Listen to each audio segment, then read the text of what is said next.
if you have a goal, just kind of be unwavering with your path towards that goal, right? And try not to be discouraged, and you'll get there for sure. Hello everyone, and welcome to my first official interview. I am very excited to have future orthopedic surgeon Dr. Nate Mercer, aka the GOAT medical student from SUNY Upstate. Here's his stats from this year's application cycle. Step 1 plus bench press greater than 500. 4 out of 6 honors in clinical clerkships.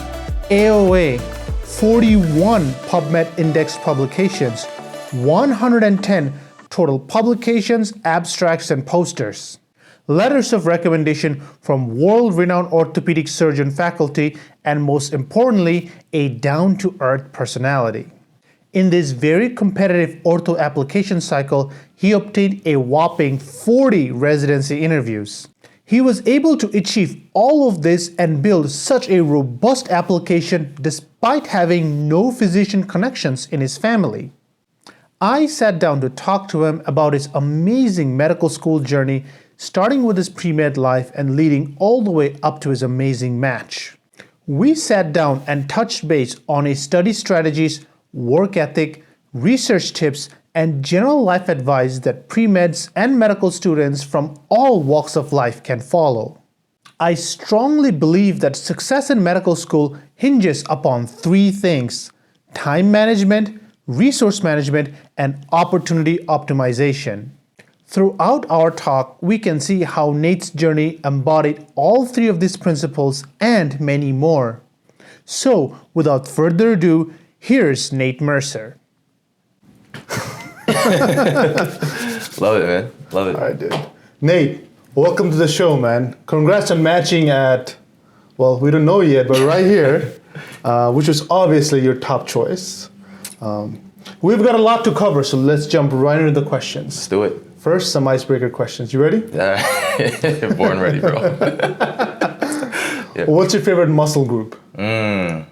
A classic ortho question. Of course, man. That's tough, man. There's so many muscles in the body. All right. Yeah. You want me to rattle them off? No, I'm kidding. So this is going to take a turn. I guess, honestly, I think I'd say forearms. Forearms? Yeah, wow. yeah. Going for the weird one. Yeah, man. Thinking outside the box. No, but I think like actually in orthopedics, the forearm strength is actually, I think at least, pretty important. And this is someone who's not even a resident yet, but subject to change. But I think right now, I'd say forearms. Oh, well, you should have thought of that a little bit more, because my follow-up question is, what's your favorite exercise on that muscle group? Oh, yeah. Well, you can do like a little curl action here for the flexors, a little extensor action. So there's a bunch of different things you can definitely do to work out the forearm. All right. The next question, what's your favorite artist? Drake. Drake. Jersey Drake. Yeah. Jersey Drake. Drake. For sure. What's your favorite album? I also like Bryson Tiller, who's an R&B artist. He's actually a trap soul artist. He kind of invented that genre. So his like first breakthrough album was Trap Soul. Which came out in 2015, I believe. So all right. It's been on repeat for quite some time. So, and what's your favorite song? Favorite song is "Love in This Club" by Usher, which is it's a classic. Definitely a classic, bro. I heard that song for the first time with my mom in the car. Oh, that's nice. Yeah, man. So it's Tender moments. Good memories. Good memories associated with it for sure. There you go. Yeah. What's your biggest pet peeve in medicine? I think obviously diversity and inclusion is something that's very important and I think focused on a lot in medicine, but I think that there's sometimes a lack of follow through in that. A lot of it is, unfortunately, I think, it's a hot button topic. So people know, sometimes people know to talk about it, but as far as like following through, I don't feel like it's at times, given the necessary backing that it should. So I wish that, there was more progress and faster progress, but hopefully in the future that'll happen. For sure. And we'll delve into that topic later in our interview as well. Deep dive. Deep dive. We will do it, man. What in your life can you not live without? Relationships, for sure. Whether that's with family, friends, mentors, mentees. I think that's part of the human existence. Nice. Right? Nice, having relationships with others and And I think honestly, COVID really shined a light on that too. Yeah. Because a lot of us are forced to go indoors and really reflect on what's important in life. And for me, that's one of the things that I found. Yeah, that's an amazing answer, man. His post-interview season. So relax, man. You see his shoulders, his lax, man. We're not up here with it. We're down here. What's your favorite spot to crush UWorld questions? Changes, honestly. Yeah, I'm not someone that likes to be stagnant, whether that's studying or in life. So I like to change up my spot every now and then, whether that's in my bedroom or Starbucks or the library. Sometimes, I like to be on the move. I used to run track, man. So sometimes I study while I'm walking around, or just something. I think it rejuvenates me by switching my locations up. So nice, man. Have you ever done UWorld questions on a treadmill or on a bike, exercise bike? Not on a treadmill. Not that much on the move, huh? yeah, but on a bike though. On a bike, I did some Anki on a bike. Nice. And some UWorld too. Oh, there you go. Actually, yeah, on the move, man. You be sprinting on the treadmills, chasing your dreams, man. Literally. Chasing my dreams. Running behind them, bro, all the time. Yeah, man. What's the biggest challenge you faced in medical school?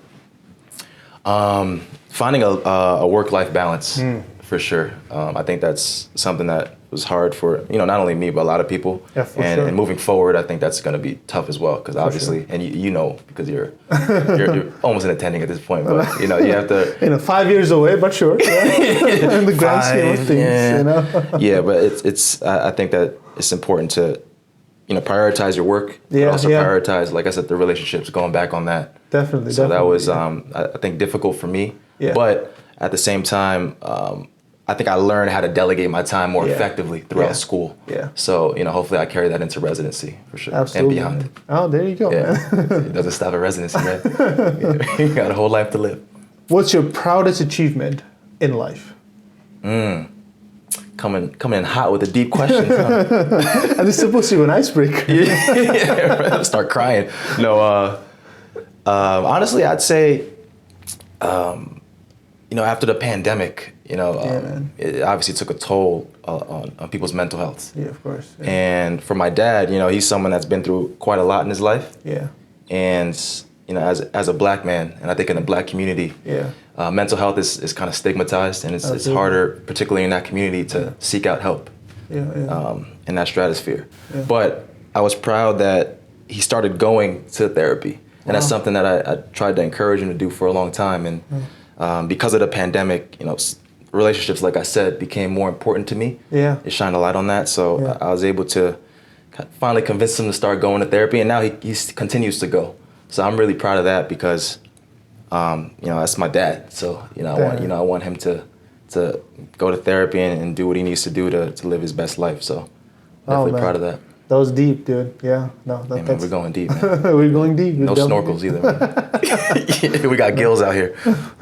That's great, dude. No, that's an amazing thing. That's an amazing achievement. I think it's not something that our proudest achievements are not always things that we get a plaque or like a medal for, Yeah, that's absolutely facts, man. And that's both of us are very accomplished, but it's like not as accomplished as him, but Yeah, but it's interesting though because you work hard for these achievements that you can like put up on a wall sometimes, right? But I think some of, like you said, some of the biggest achievements are not medals and the awards. It's like things that you wouldn't necessarily think are achievements, but That's right. Turning points in other people's lives, turning points in our lives, Yeah, man. Right. Before we delve deeper, let's get into the questions about medicine, right? So let's start at the beginning of your pre-med journey, right?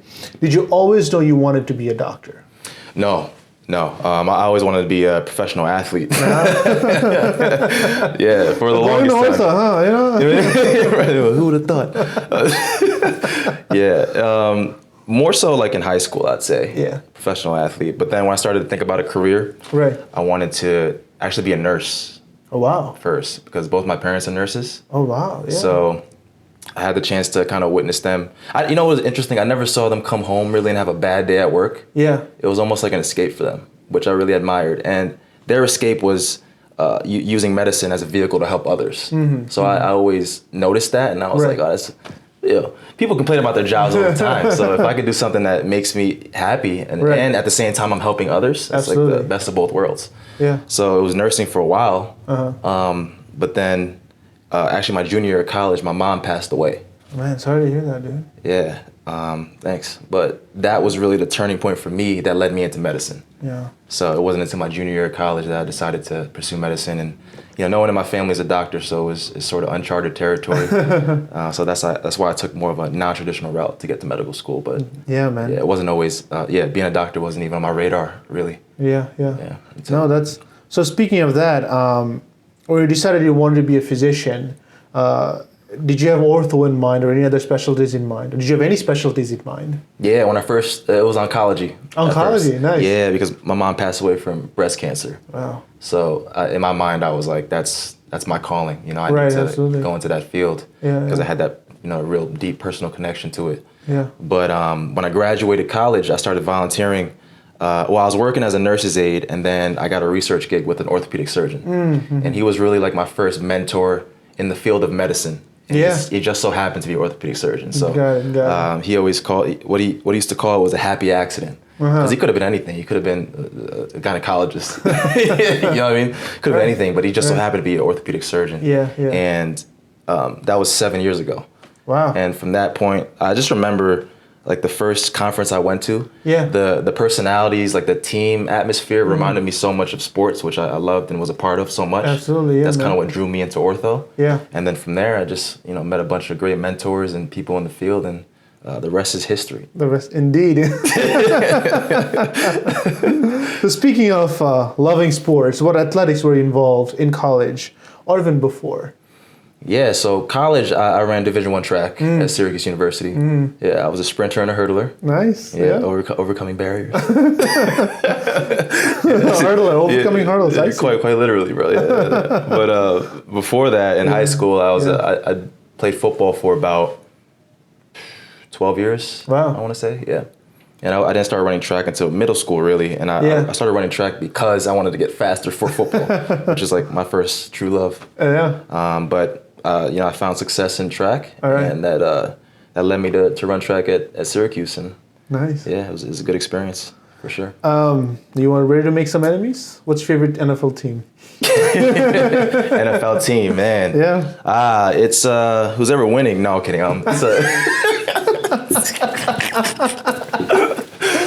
Definition of a bandwagon fan. No, I'm loyal to my New York teams, man. So there you go, dude. Yeah, New York Giants, New York Jets.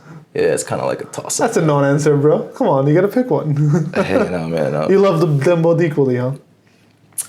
Like I said, whoever has the better record at the time. No, I grew up a Jets fan. Yeah.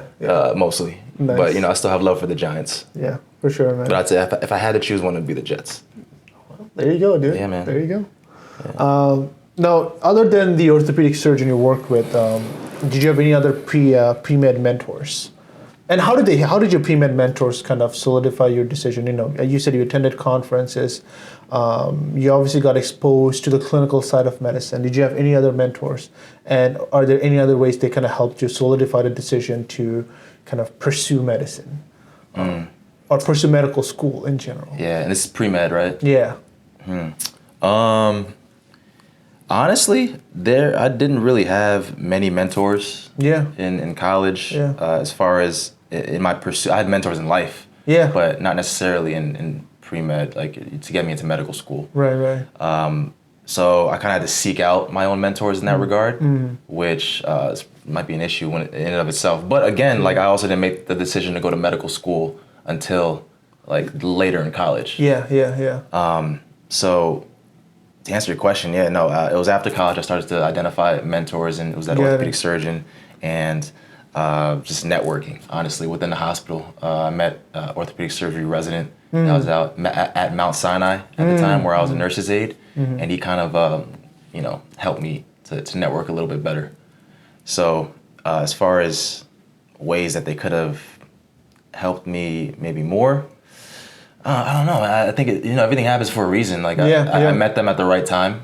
And I think what's important is that when I identified those mentors, I have a go-getter mentality. Right. So I took it upon myself to strengthen the connections that I could whenever that was presented to me. I believe in taking advantage of all the opportunities you have. Absolutely. So when I meet that ortho resident and make a connection, I took it upon myself to ask him what research opportunities there were. And that led me to discover my main mentor in orthopedics who was like, the guy that kind of put me on the map. Right, and from there, I just strengthened a relationship with him. These are all things I could have just brushed off, but yeah, absolutely. I had to kind of take the bull by the horns and right. Kind of identify a connection and then kind of just go from there. I'm Exactly. kind of jumping right off that. There are a lot of pre-meds in undergrad, and medical school is getting more and more competitive. Any advice you'd give to an undergrad thinking about applying to medical school? What should they prioritize? Yeah, that's tough, especially as someone that's non-traditional. Yeah. I think that the age of incoming medical students is getting a bit higher, right? Yeah. So I think that speaks to just how well-rounded a lot of these applicants are. Yeah. It's not just having good grades anymore. Right. It's the volunteering. Yep. It's the being dedicated to something other than medicine, right? To show that you have other interests. Yeah. I think now it's like research a little bit too. Yeah. Extracurriculars, leadership, things like that. So I think focusing on finding things that you're passionate about within medicine and also outside of medicine is important. Yeah. And that helps you to it's double. I think it helps you to be a better applicant, but also a better person. And I think if you focus on being a better person, and I think everything else just kind of follows after that. I can use myself as an example. I got okay grades in college. It was tough being a D1 athlete and kind of balancing both. But I made sure to do things outside of medicine too that I was passionate about. I love mentorship. I discovered that pretty early in my life because I started to realize that actually from my father, because he was big in mentorship and he was in the Narcotics Anonymous. He struggled with drug addiction for a while, and he stopped using drugs when I was born. So from a young age, I used to go with him to these meetings to help him stay clean. And I saw him take others under his wing as a form of mentorship to help others stay clean off of drugs. So I think that I saw my dad as a mentor, and I kind of followed suit in that regard. So I knew that was really, very important to me. So, in that regard, I was a bereavement counselor for now going on 8 years. And that's something that I was passionate about. And that's, for me, that was forming relationships with kids and helping them out because, I lost a loved one and so did they. So I found a lot of gratification and life satisfaction from helping others through that. And I think that when it came to applying to medical school, that's something that shined or stood out in my application. And I think if you're someone applying to medical school, I think it behooves you to identify things that you're passionate about and pursue it full throttle, whatever that is. And hopefully that's something that will set you apart from others. Wow, man, that's amazing, dude. Sorry for the long-winded answer, bro. No, dude. I think it's important to kind of. This is the moments when you kind of truly learn about a person.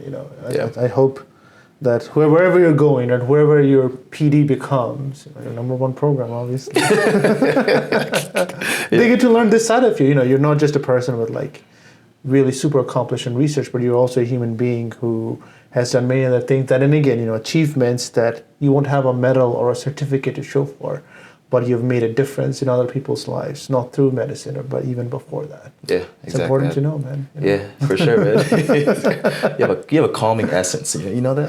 I should have been a psychiatrist. You could be the first radiologist / psychiatrist, bro. I know, right? The combination, yeah. Yeah, man. If anyone can do it, it's you. So now you got not to reveal too many things, but you got a full ride to SUNY Upstate, and you're obviously looking at acceptances at other top medical schools like Mount Sinai. Interesting question for many pre-meds who are fortunate enough to come away with multiple acceptances is, does prestige of a medical school truly outweigh the financial aid, the financial benefits, especially those who are interested in competitive specialties, right? What are your thoughts on this now being at the end of the match season?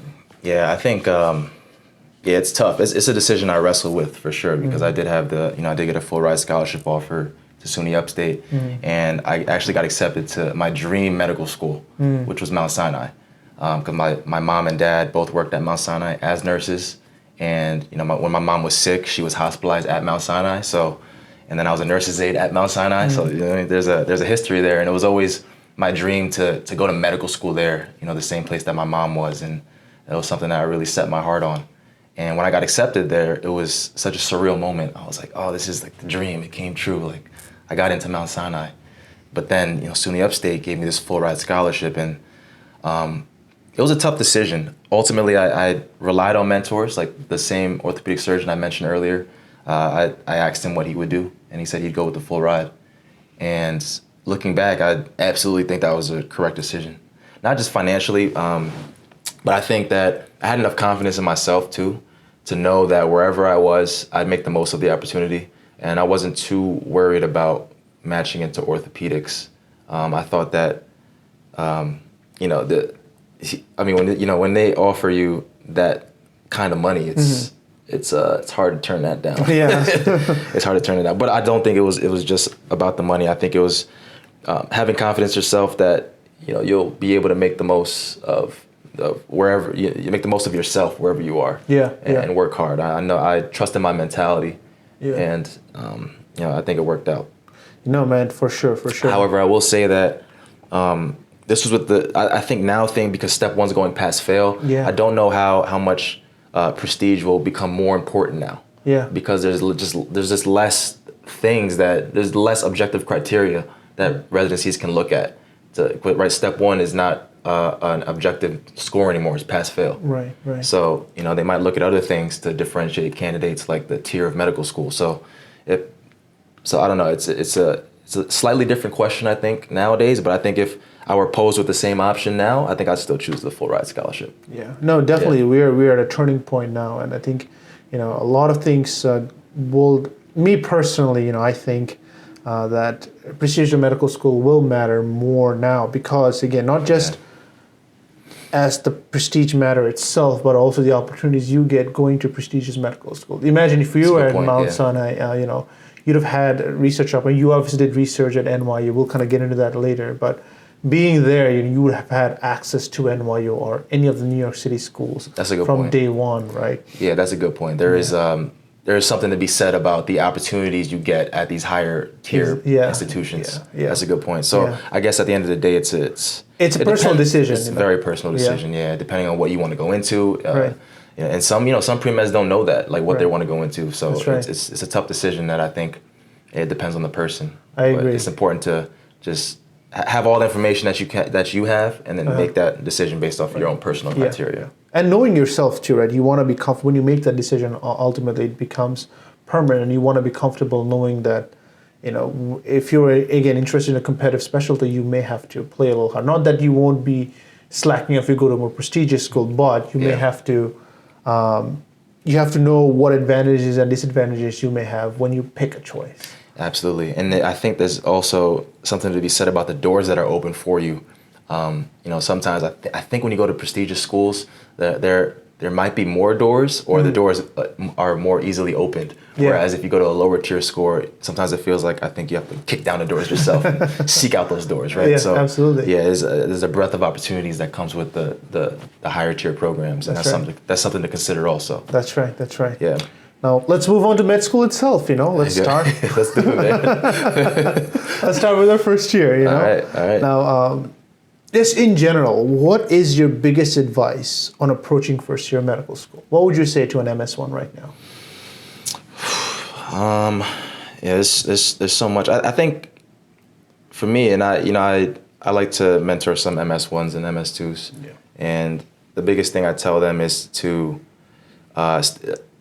don't be afraid to seek out help and advice. I think that's a big thing, because medical school can be a huge transition for a lot of people.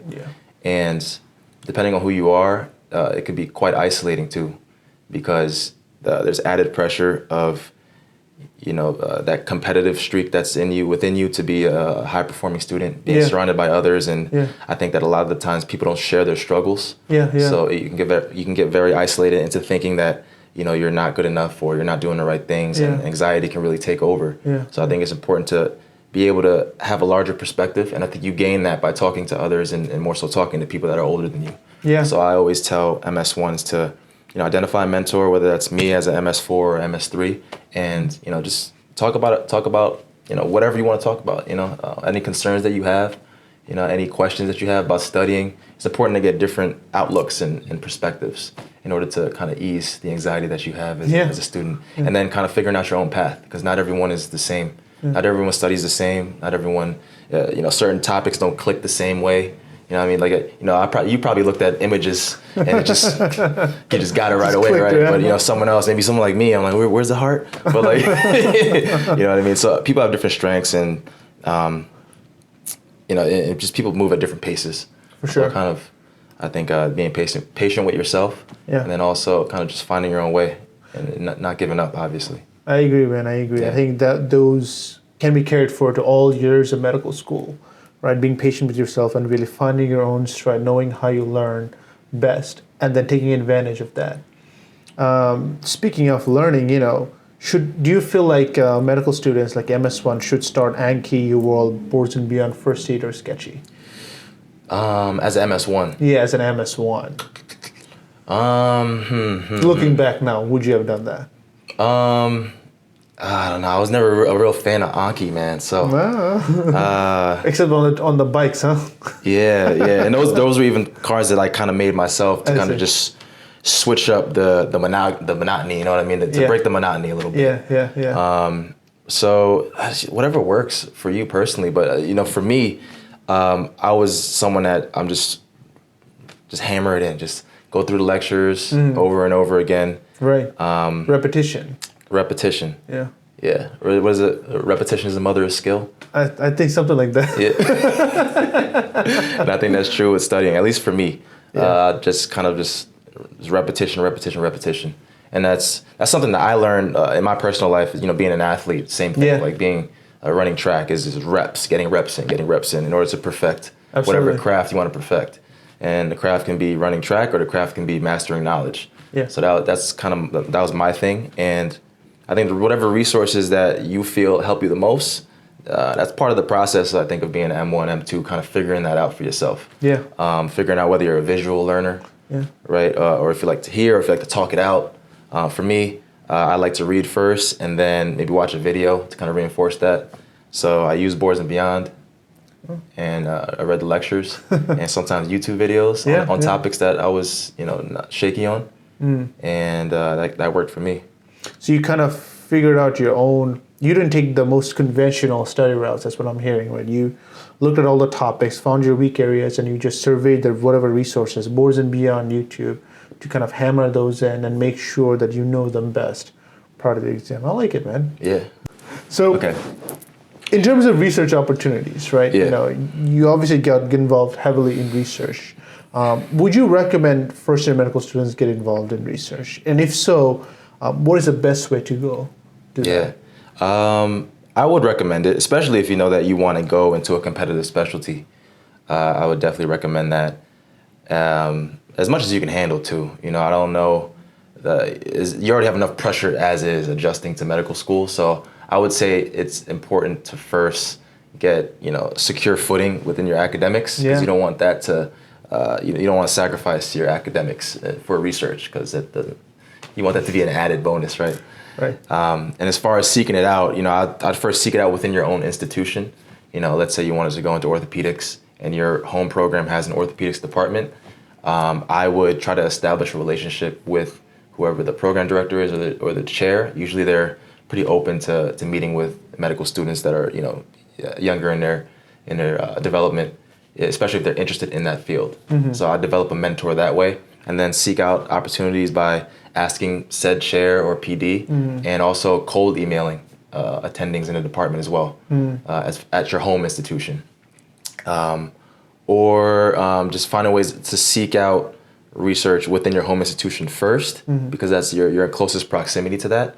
And if you can't do that, then I would try to identify people at other institutions that you can maybe work with virtually, if you really wanted to be a go-getter and get involved during first year. Yeah, man, absolutely. I think that is absolutely key. Not having a home department should not be a deterrent to pursuing opportunities. Now that virtual opportunities are present, you really have the entire country to play with. So just start expanding your radius, really, and just keep emailing until someone clicks. Yeah, and someone will click, I assume.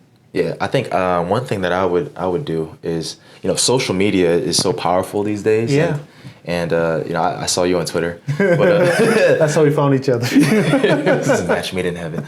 But I think you can use social media as a medium to connect as well. And it's almost like a hidden secret, because some of my colleagues that were applying, not all of them had a Twitter presence, and that's fine. But for me, I use Twitter as a way to connect with so many people that I may not have had the opportunity to connect with, just by liking their posts or message them in the DMs. Like, I was able to form pretty, I think, significant relationships through social media. And if I could go back, I think I would have made a Twitter specifically for medicine back when I was at MS1, because I think it would have given me the opportunity to have more connections. So that's probably some advice I'd give as well. If you wanted to kind of branch out and expand your network, you can start early as an MS1. Yeah, I think I had that question somewhere along the line for like MS4 year, but you know what? Let's delve. Knocking them all out, man. Knocking them all out, dude. So you know what? Let's delve into it. I think that's an interesting angle. Yeah. One of the things that I thought was newer this year, especially with the match cycles going virtual, is the presence in social media, especially more on Twitter, more so than any others. What's your kind of recommendation on that? You said that you can start at MS1 obviously and start connecting with people. How essential did you feel that social media was in terms of giving you an advantage in residency applications?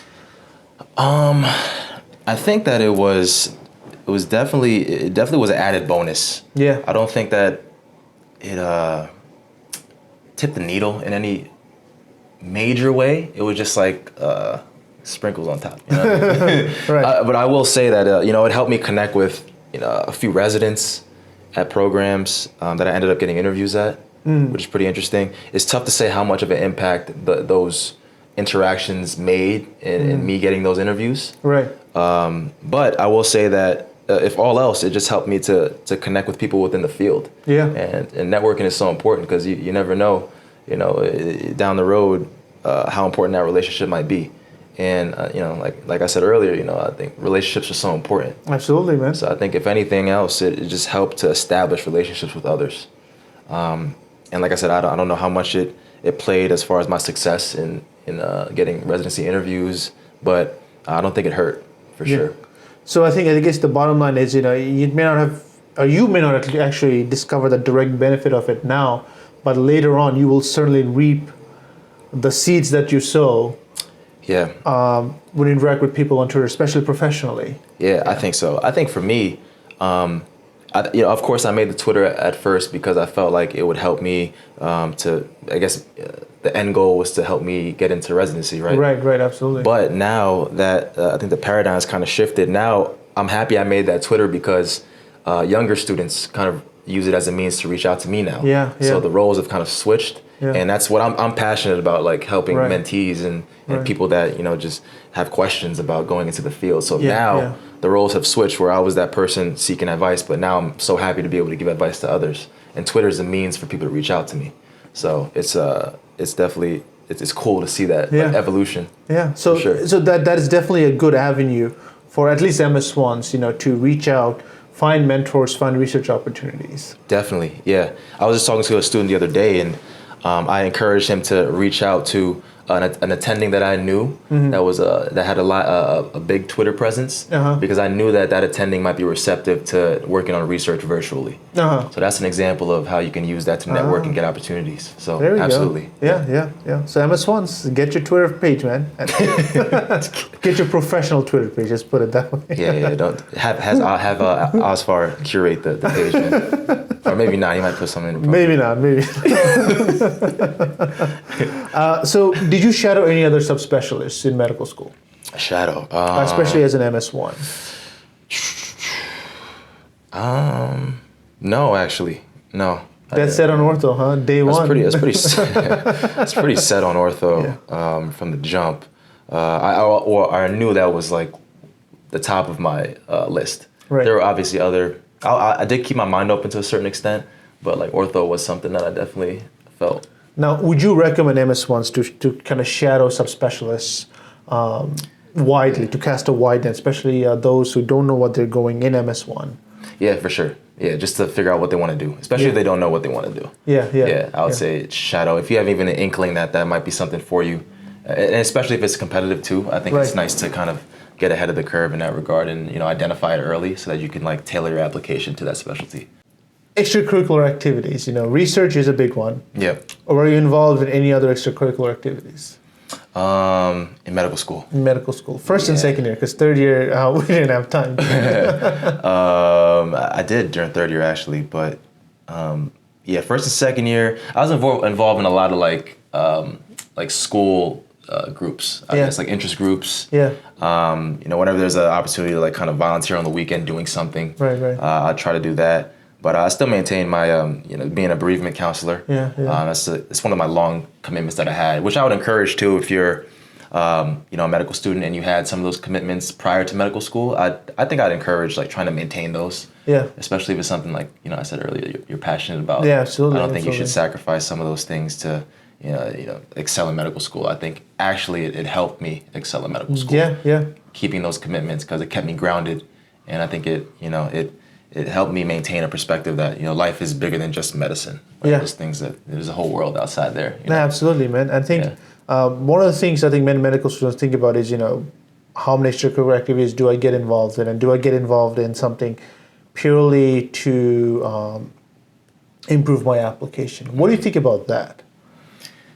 Yeah, it's tough not to think that way because you want to differentiate yourself from other applicants. It's tough. I mean, on one side of the coin, you want to do things like genuinely, right? Because you want to do it because it makes you feel good. But at the other time, you can't ignore the competitive aspect of it also, right? Absolutely. So you want to strengthen your application. So honestly, both is fine. It is what it is. Like this is at the end of the day, there is a competition. There is a rat race to get absolutely your CV to look a certain way, and you got to do those things. There's not really any way around it. Yeah. But if you can find something that you are passionate about, I think that's just an added bonus. So I would absolutely encourage doing extracurriculars. Yeah. To boost your application. It is what it is, man. It is what it is. You got to do what you got to do. Yeah. But also try to, in the same light, try to find something that you actually like doing, because then it'll just make it less painful when you have to put in those hours. Yeah. You don't want to be miserable doing these things. Yeah. Yeah. Along the same vein, hobbies and personal interests, how did you make time for that? Did you dedicate a certain amount of hours per week? Or like, how did you motivate yourself to pursue those, knowing that, you have academics, you're also a bereavement counselor, and you're also pursuing many other noble extracurricular activities. How did you dedicate time for like just personal things, personal interests? Yeah, I think life has a funny way of sometimes imposing their own brakes onto you, right? Like you can work as hard as you can sometimes, but there are times where you just reach a breaking point. You just have to take a step back, stop, and reboot. So I think when I first started medical school, I have a habit of just like working myself like to the brink, So those life imposed breaks upon me, and I learned pretty quickly that in order for me to effectively be successful and sane, I had to incorporate those life things as well. And a lot of those were luckily things that I already had established, like mentorship and like volunteering, those things I like doing. So it was just a nice break to have, and it's something I was naturally doing anyway. And then obviously I like to work out, and so that's you not don't something really. But that's something that like I didn't have to force myself to do that. Like I like working out. It's just a part of it, and it just happens to be good for wellness. So I know, right? Maybe I lucked out. I don't know, right? Because I could have liked just like watching Netflix. I mean, who doesn't? But like that's something that I could have used as my escape. But luckily for me, my escape was working out. So and that happens to be my hobby. So I wouldn't necessarily like carve out time for these things. It just kind of just happened, and I don't know if that's like a product of my upbringing or a product of being an athlete for so many years, but I was just so used to doing something like doing an athletic endeavor, and then also at the same time balancing school. It's just something I've been doing for so long, so I just carried that into medical school, and it was just harmonious in that regard. It was kind of as natural to you as like eating or sleeping, right? It's just part of life. Wake up benching. Yeah, bro. Yeah, bro. I mean, honestly, yeah, I think that's what it was. Yeah. And as far as other hobbies, it is tough though, I think, to, kind of honor those hobbies while you're in medical school. Yeah, man. But like I said, working out was a big one. And then one thing I did try to do is carve out time to hang out with people, like other humans, especially because during, first and second year, like a lot of the things are online, right? So you're not obligated to be around others, but we're social beings, man. I believe, and this is just my personal opinion, but I really made an effort to try to, be around others any way that I could, whether that's at the gym with like some friends or going out on the weekends sometimes here and there, just to keep that sense of normalcy a little bit. Last question for first year of medical school. Gotcha. What was your support system in medical school? Man, it's a family. And I'm 5 hours away from home, but I think that having my dad always checking in, and my sister as well, and then aunts and uncles and friends, extremely important. Like even if it was just FaceTiming, I think that was really important for me to have people in my corner to kind of help me out when I kind of lost perspective a little bit. They were definitely a good support system for me, and I did start going to see a therapist because I think in most medical schools and certainly here at Upstate, like they were free. Right. So I wanted to take advantage of that. Yeah. And I think that's important to really get out there, like to break that stigma of taking care of your mental health and seeing a therapist. Right. It doesn't mean that anything's wrong with you, right? Right. To see a therapist. Yeah. I personally believe that therapy can be nothing but helpful, and I think more people should go, especially students in medical school and anywhere really, because it's hard, man, and I think that it's helpful. So that's what I started doing. 100%, man. I completely agree. I think it's stigmatized, as you said, throughout many cultures, throughout America in general, and it's medical students. We go through a pressure cooker, and we think we can do it. We can't. Most of us really cannot, and that's okay. We reach our breaking points, but it's important to know that it's okay to take it slow. It's okay to go at your own pace. And as you said, it's okay to see a therapist and to seek help whenever you need it, right? That's just being a human being. Second year medical school, man, the biggest thing for us was step one. Step one was on the horizon. Yep. That was emphasized day one. I remember in our orientation for MS2 year. But now step one is going past fail. The landscape is changing. Classically, we'd start preparing for step one, at some point during our second year of medical school. Now that step one is going past fail, what would you recommend for a medical student? Do you recommend them to start early, or would you recommend that they focus on these other aspects of the application, like research, like extracurricular activities? Yeah, that's a good question. And I honestly hadn't really thought about it because this is such a new thing, right? Like we're here, like you said, we're here while medicine or medical school at least is changing in that regard. So I think if it's just getting a pass. I think that depending on who you are, I was someone that wasn't an excellent test taker historically. Like I had to really take measured steps toward getting the score that I ended up getting. And I don't know if that's the case for everyone. I know everyone studies hard for it. Maybe, I don't know, majority. But if I'm trying to put myself in their shoes, if I was in medical school and it was pass fail now, I think I certainly would. It's tough to say because you don't have you don't have a personal.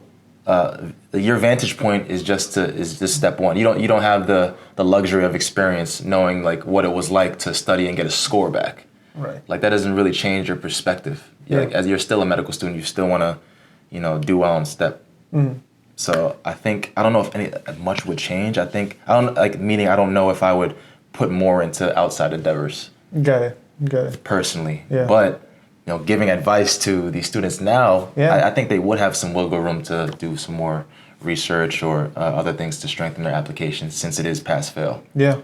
But obviously, you don't want to risk getting a fail on that. So that's still a hugely important test. Right. And that can't be ignored. But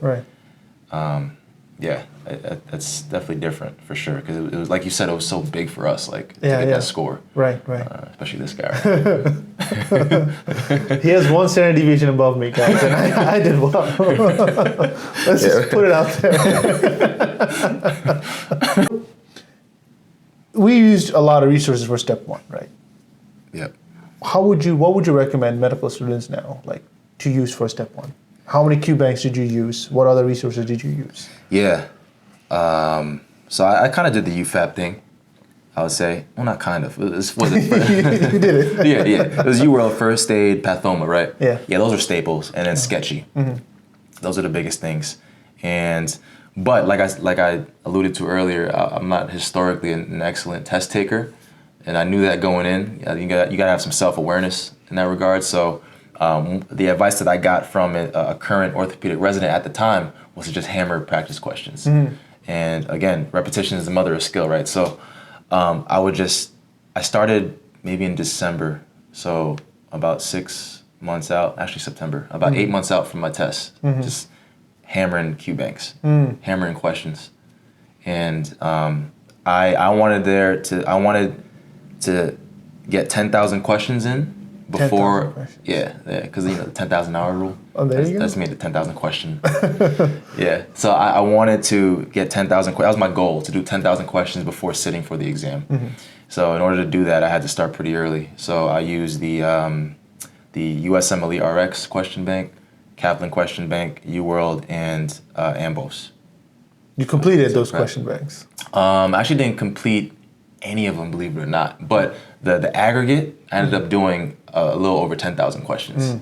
So my thing was, and the reason I didn't complete it was because I would get kind of bored with some of the question banks, especially UWorld. It's tough to get through that thing. It's so tough to get through that.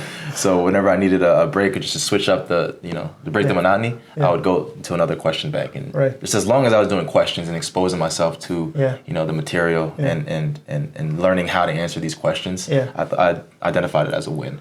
So for me, and the advice I give also for students preparing is to just do as many questions as you can. Obviously get that base of knowledge in, whether that's through UFAP or whatever it means, Boards and Beyond, Sketchy. And once you get that base of knowledge, just do questions, man, and just rinse and repeat. Rinse and repeat, man. Repetition. Yeah. So did you ever take any like UWorld Sims or NBMEs to gauge your preparedness for the exam, or did you know going in, like, since you've done so many questions, you were kind of ready for the exam? Like practice exams? Yeah.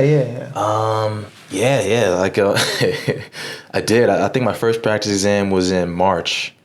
It was I think like a 171. Super trash, man.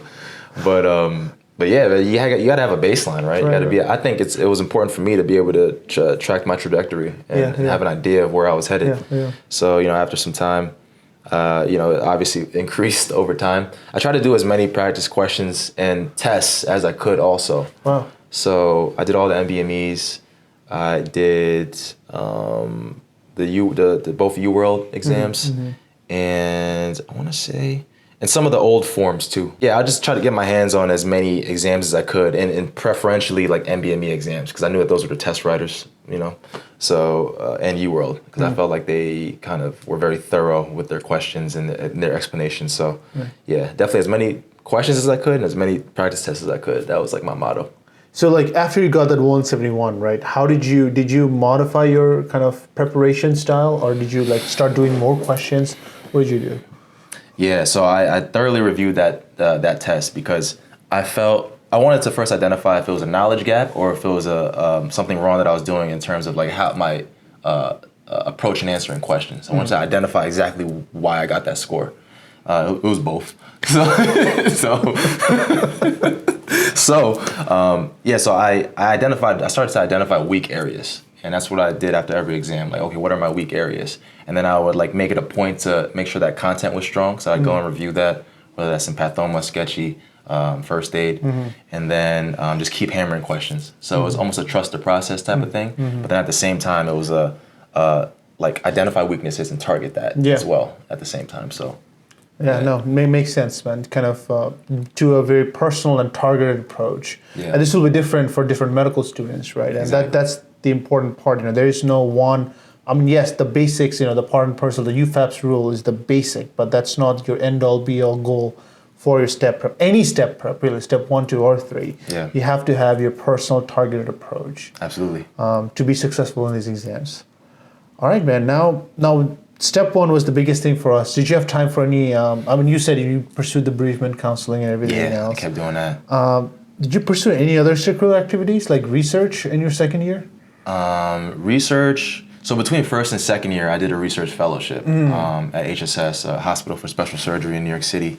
And that was in orthopedic surgery, and it was a dedicated research fellowship. So so that summer between first and second year, I just kind of dedicated all to research. I also had my fun. Don't get me wrong, because especially once you start medical school, your summers start to get few and far between. You can count them on your fingers, like the summers you're gonna have for the next 20 years. All right. But for the most part, I used that as a time to get research done in the field of ortho. Nice. And then during second year, I wasn't really doing too much research because I wanted to focus on the step exam because of how important it was. But finishing up some projects from the summer. Got it. Not taking on really any new research endeavors. Got it. Kind of closing the loops on many of those. Exactly. Not starting new ones because obviously step 1. Yeah. I think that's the main thing that I want to communicate to medical students. I think the main story, especially from you, is academically you got to be strong no matter what you're pursuing. All this other stuff, yes, close the loops and make sure you know yourself, know your time commitments, and kind of go from there. Yeah. Third year, our clinical year at SUNY Upstate. Now that's going to change for many medical schools going forward. Now that step 1 is passed well, but for our clinical years, at Upstate we have 3 main components for each of the clerkships. We have the clinical evaluations from residents and attendings. We have the standardized patient exam, or many people know them as OSCEs, and the NVME shelf exam, right? Now, what would your general advice be for medical students when it comes to approaching clinical rotations? For all of the clinical rotations. I think in general, I'd say to immerse yourself in the specialty, right? Despite what you believe you're going to go into. Right. I think a good mindset that I tried to have was to put myself in, make myself believe that I'm going into this specialty. That way I stay engaged. I put forth the right amount of effort. Right. And I think give myself the best chance to do well in that clerkship, because I've seen other students they're gung ho neurosurgery or something, right? And they're on family med rotation or something, where you just tell they're checked out. I think it's just fine. I mean, whatever whatever works for you. But for me, I think that it was important to be engaged as much as you can. It helped to I think learn more. It also from the evaluator standpoint, I think it helps when they have students that are engaged as opposed to some that maybe are a little checked out. I know for me, I would definitely be more willing to teach, and I would enjoy a student more if they showed that they're also engaged, right, in the specialty that I'm in, that I dedicate my life to, right. So that's the advice that I would give, for sure, just in general. Any specific advice for approaching surgical rotations?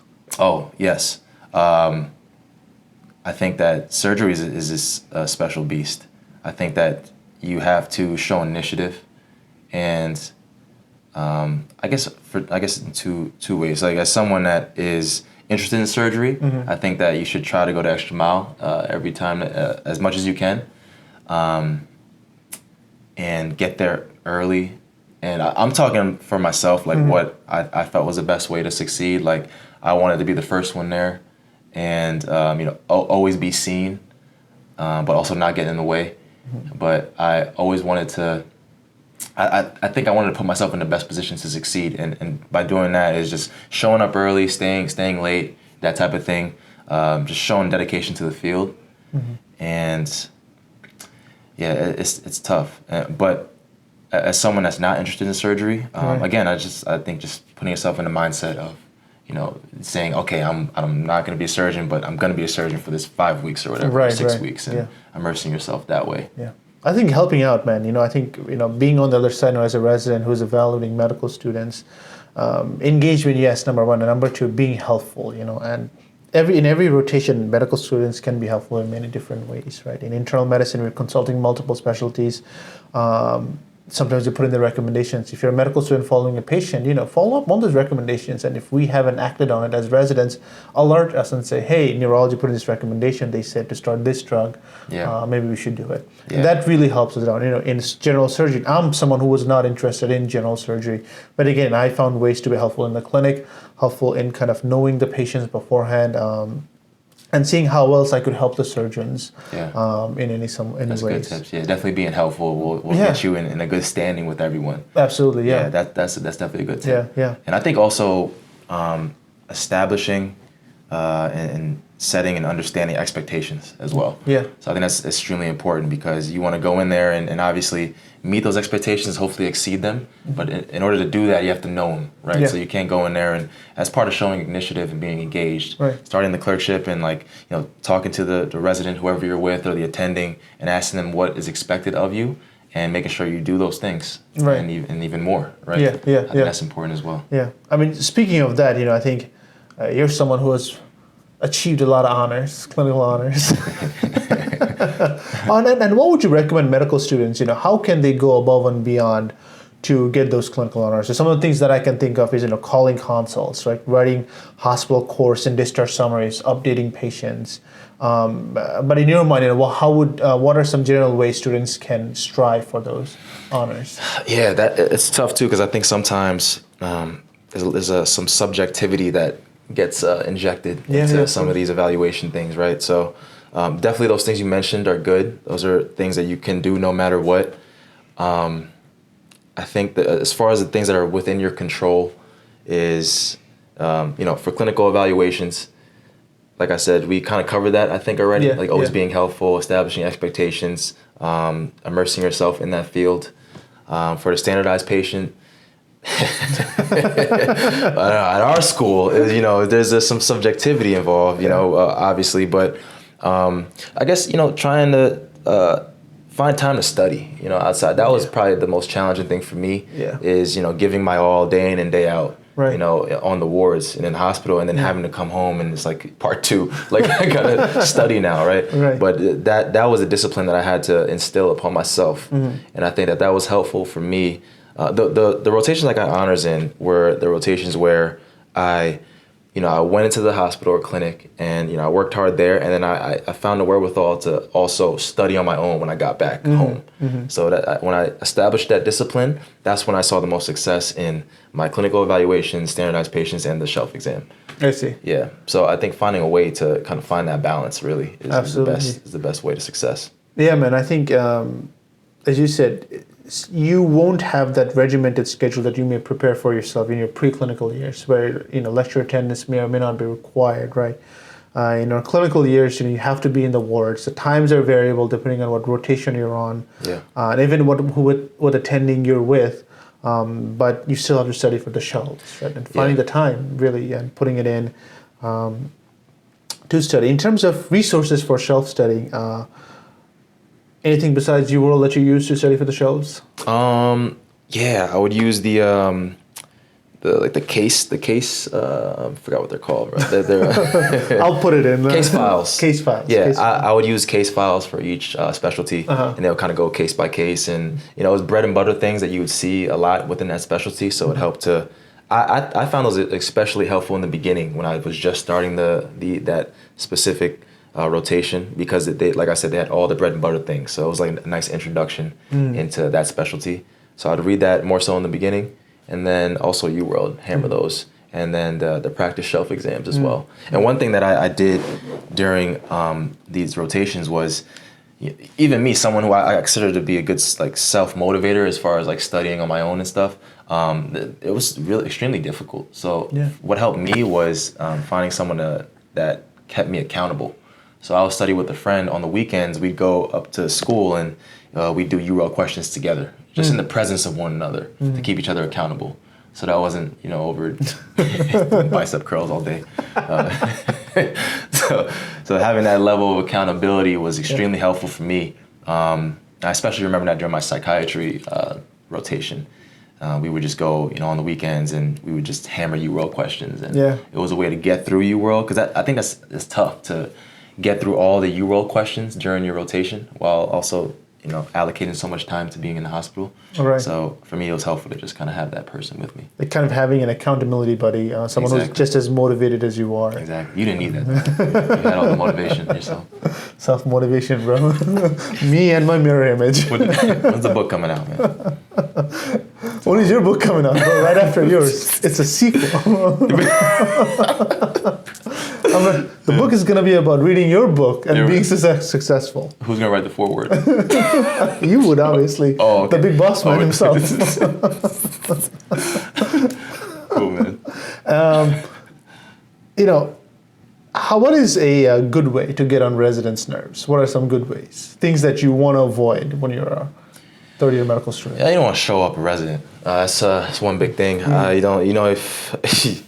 I don't know if it's an orthopedics thing, but you never want to show. You want to make the resident look as good as possible, right? Because they're still within the hierarchy. They still are. It's medical students, residents, attendings, or medical student, garbage can, resident. You can cut that out. That's funny. But I mean, there's a hierarchy, and you want to make your resident look as good as possible. So you don't want to show them up. And also, you don't want to display gunner tendencies, or I think the best medical students are the ones that embody the concept of teamwork and try to help anyone and everyone for the sake of the team. A rising tide lifts all ships.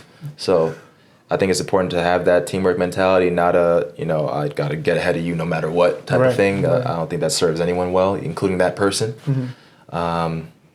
Let's see. Other things is not being engaged. Not showing effort, dipping out early, coming late, kind of the common sense things. But I think that those are some of the things off the top of my head. I don't know what bugs you as a resident. No, I mean, you hit the nail on the head, really. I think, being on the other side, again, working with medical students, it's those, and as I said, it's those students who are keeping an eye out, at least for their patients, helping out the team, helping out the residents, are the ones who tend to do well and who will get the best recommendations, really. And those who are, as a third-year medical student, it's not your knowledge base that's going to get you honors. Your knowledge base is never at the level of a resident. You guys are just starting out, right? But it's your attitude, your affability, what you're doing for the team that will get you that honors. Yeah. The stuff that is on a shelf exam, that level of knowledge is more than enough. Yeah. And what's expected of you as a third-year medical student. Yeah. Speaking of, the last thing is, standardized patient exams. Any general advice on that? It's like you don't know in the bread and butter cases, right? Because if you're going in blind, you don't know what to expect. But more than likely, hopefully, they're not going to throw you a curveball. It's going to be something that's pretty common within that specialty. Yeah. So knowing that pretty well, I think will set you up the best. Absolutely. So, and then, standardized patient, just being thorough. As well, right? Yeah. Being super thorough with your history and the history you get, and just knowing your differentials. Just being really prepared and knowing it inside out. Mm-hmm. Yeah, and also displaying the humanistic parts of it as well. Absolutely. Because these are people you're dealing with at the end of the day. Yeah. So showing great listening skills and appropriate body language. Yeah. And empathy. At the end of the day, I think that will carry you.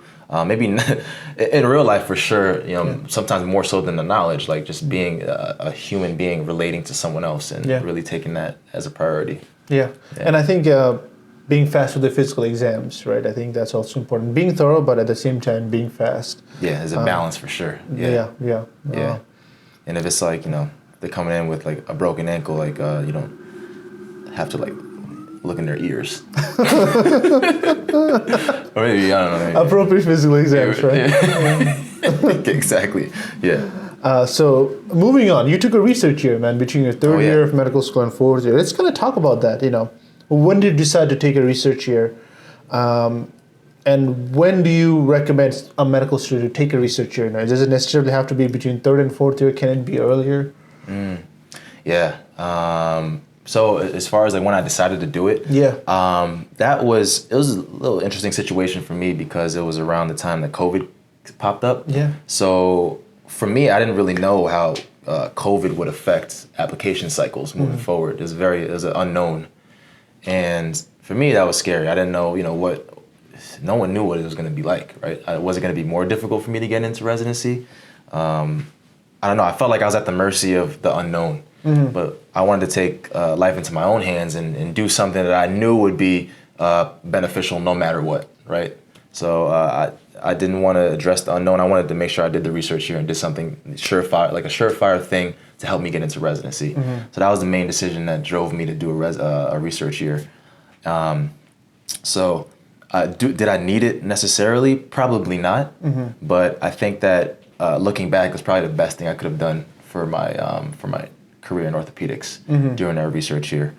For a lot of reasons, for sure. And we're gonna get into those reasons, but you kind of... Yeah, I figured we were, so I stopped right there. I was like, okay. So I guess you kind of decided fairly late. It wasn't a kind of an early decision you made to take a research year. Yeah, yeah. And just to answer the second part of that question, I don't know of people doing research years between like first and second year, for example, like a whole year. Yeah. I'm sure it exists, but for the majority of positions I saw, they seek out students that are between their third and fourth year.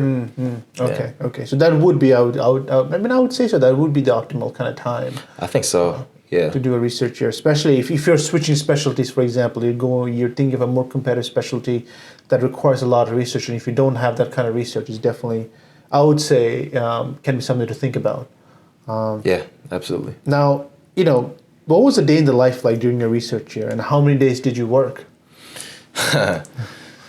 So for me, in my research year, I was the sole research coordinator for the foot and ankle division at NYU. So I was really in control of my schedule for the most part, other than clinic days. The attending that I worked with had a great setup. He had clinic days on Monday and Wednesday, and then operated on Tuesday, sometimes Thursday. But he had like 3-day work weeks, usually 3-4 days. It's nice, man. It was really nice. But I say that all to say, I could have just came in when he was there, which would be 3 days a week, 4 days a week. But for me, I really wanted to establish a routine. So I stayed Monday through Friday initially. But I think that one thing that was unique for me is that I took this position and it was unfunded, unfortunately. COVID kind of turned everything upside down. So it was an unfunded position. It was in New York City, but it was far away from where I was staying at the time. So, commuting back and forth between where I was living and the research fellowship was very costly. Yeah. Right. So I would sleep in the office most of my time there, which is like basically an entire year. Wow. At first I wasn't, I was commuting, but I saw how much money that cost that I didn't have. Right. So really I took a step back and I realized, I told myself that anything worth anything is going to take some degree of sacrifice. Right. So that was a sacrifice that I had to make. So I just, I sleep in the office during the weekdays and then on the weekends, I would work a food delivery job for Uber Eats. I don't know if you heard of them, but yeah. I'm laughing, but dude, that is inspirational, man. That's crazy. Yeah, it's just I thought like I said earlier, I believe in if you're given an opportunity, you got to make the most of it, right? Yeah. So to me, I saw that as an opportunity, and I just wanted to knock it out the park. So I didn't think twice about it. I don't usually say that too much to people that I slept in the office. I don't say it as like a badge of honor, but it's just something that I felt was necessary, that sacrifice in order to get to where you want to get to. Right. So that's what I did. So, my hours I can't calculate it because I was always there. So, yeah. But I think that helped me to of course be more productive because I was dedicating a lot of time to the research. Right. But I think also it taught me a lot about delayed gratification. Yeah. And I think that it strengthened those muscles within me to work hard and have that work ethic established in place, right? So that hopefully in residency and beyond and in life, anything that is kind of thrown at me, I'd be able to handle it. Right. No, I think you display a true attitude of a go-getter. I think it's people say, I'm a go-getter, but not a lot of people can give solid examples. I feel like multiple times throughout this interview, you have given rock solid examples. No, that's amazing, man. You knew what had to be done, and you just did it, dude. You didn't think twice about it. Yeah. And as you said, I think delayed gratification, because it's something not a lot of people will imagine doing, especially as a medical student. Earlier in undergraduate, in college, sure, but as a medical student going through so much stress, kind of adding that on, especially when you research here, you said it wasn't really necessary for you to do it. You could have kind of backed away, but you kind of saw the opportunity. You grabbed the bull by the horns, man. Yeah. And I think that's exactly what the viewers of this should kind of take away from this. Life in medical and life in general is never linear, right? Right. Opportunities will come from multiple angles. It's just making the best use of it and going as far as you can. And that's what you've displayed, man. Yeah, I love that, man. I mean, one of my favorite quotes or mentalities is that 99% is the same thing as 0%. Ooh. So if you're gonna do something, give it your 100% all. Absolutely, Just go full throttle with it. Yeah. And when you get on the other side, you'll see you'll reap the rewards of that. Absolutely. So just that, always give it your best and your absolute all. That way you have no regrets. Yeah. Did you work with multiple attendees, or do you work with just your research mentor? Yeah, so there was a main attending that I worked with, like my principal investigator, but being in the foot and ankle division, there were other attendings that, I helped out with various projects, but there was really just one guy that I was like his guy. Yeah. Dr. John Kennedy. Dr. John Kennedy himself, huh? The man, the myth, the legend. Yeah. Now, did you have a lot of OR time during your research year? So I did have the opportunity to be in the OR. Not as much as I think in previous years with research fellows because of COVID, right. But I did have a OR time, which I thought was valuable too, because if you're taking a research year, you got to understand that that's a year removed from all the medical education that you have in your mind, sans what specialty you're in, right?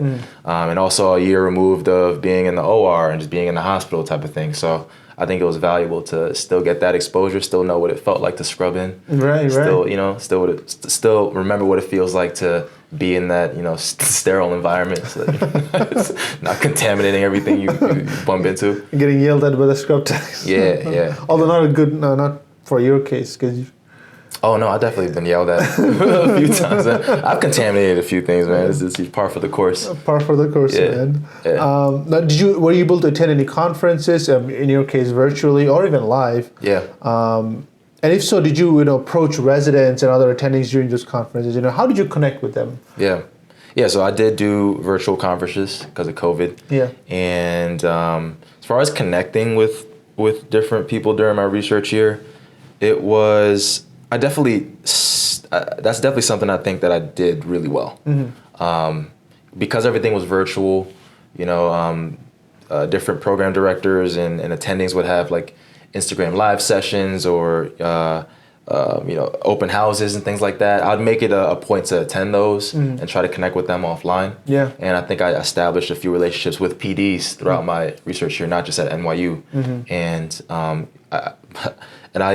all the PDs that I really established relationships with during that research year, of my own doing, kind of reaching out to them, I ended up getting interviews at those places. Wow. And I don't feel like that's a coincidence.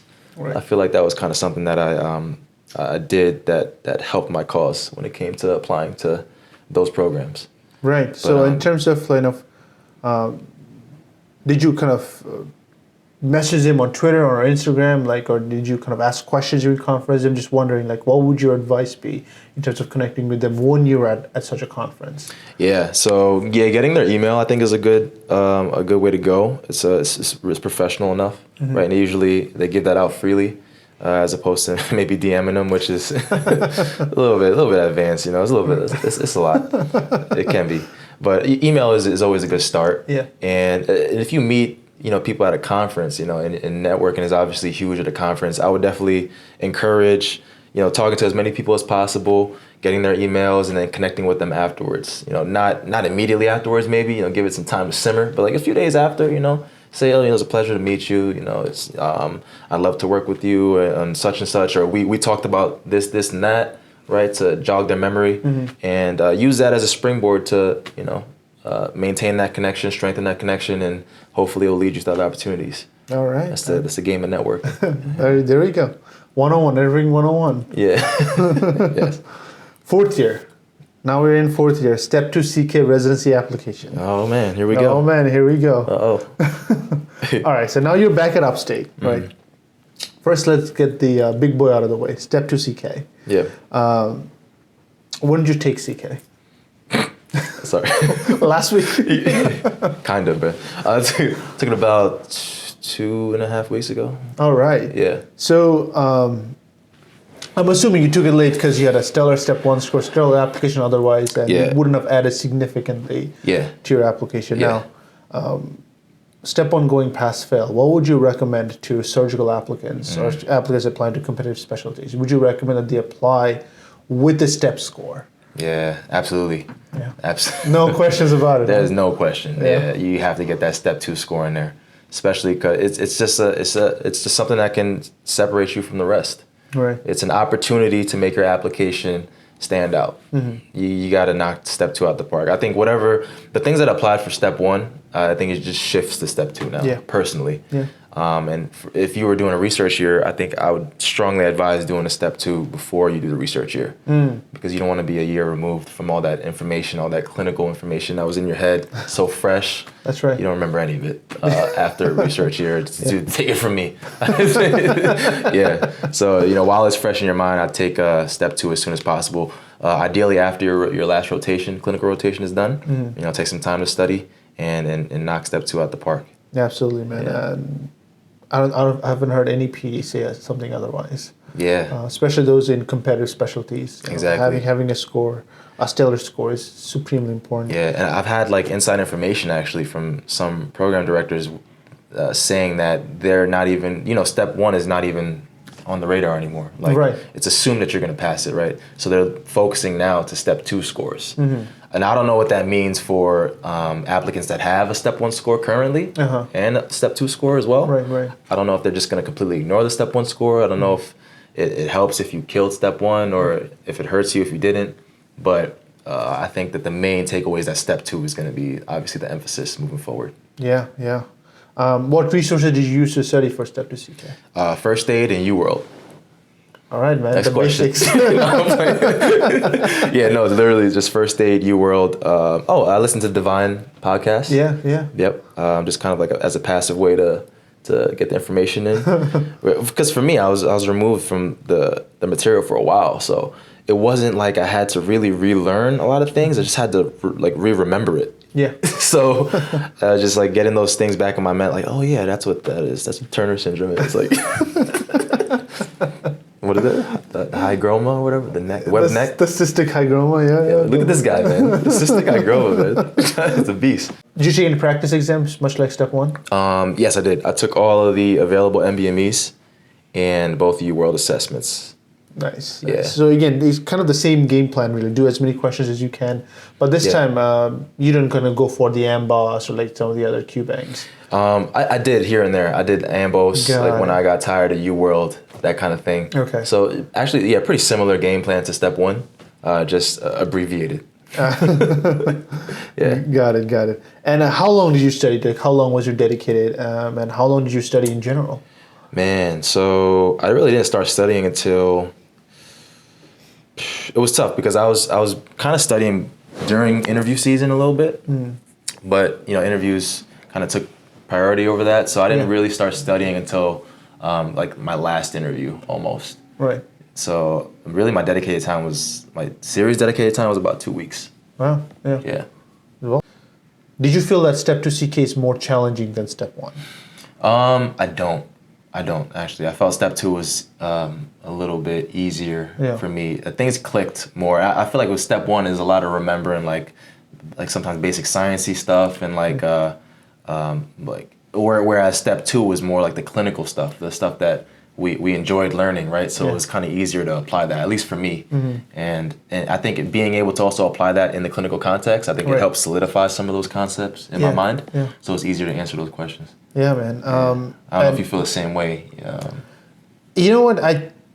I just felt that they were both tough. I feel like the days were just as long. I had to take those tests seriously. Because again, as you said, for me, I didn't know how the radiology landscape was shifting, but I definitely wanted to have both test scores in before I applied. And so the pressure was on for both. In terms of the exam itself, again, long exams, they both felt tough. Yeah.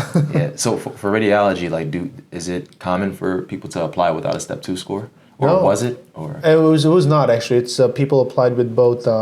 Actually, no. It really depends. Actually, personal preference at that point. Really? There's no universal rule per se.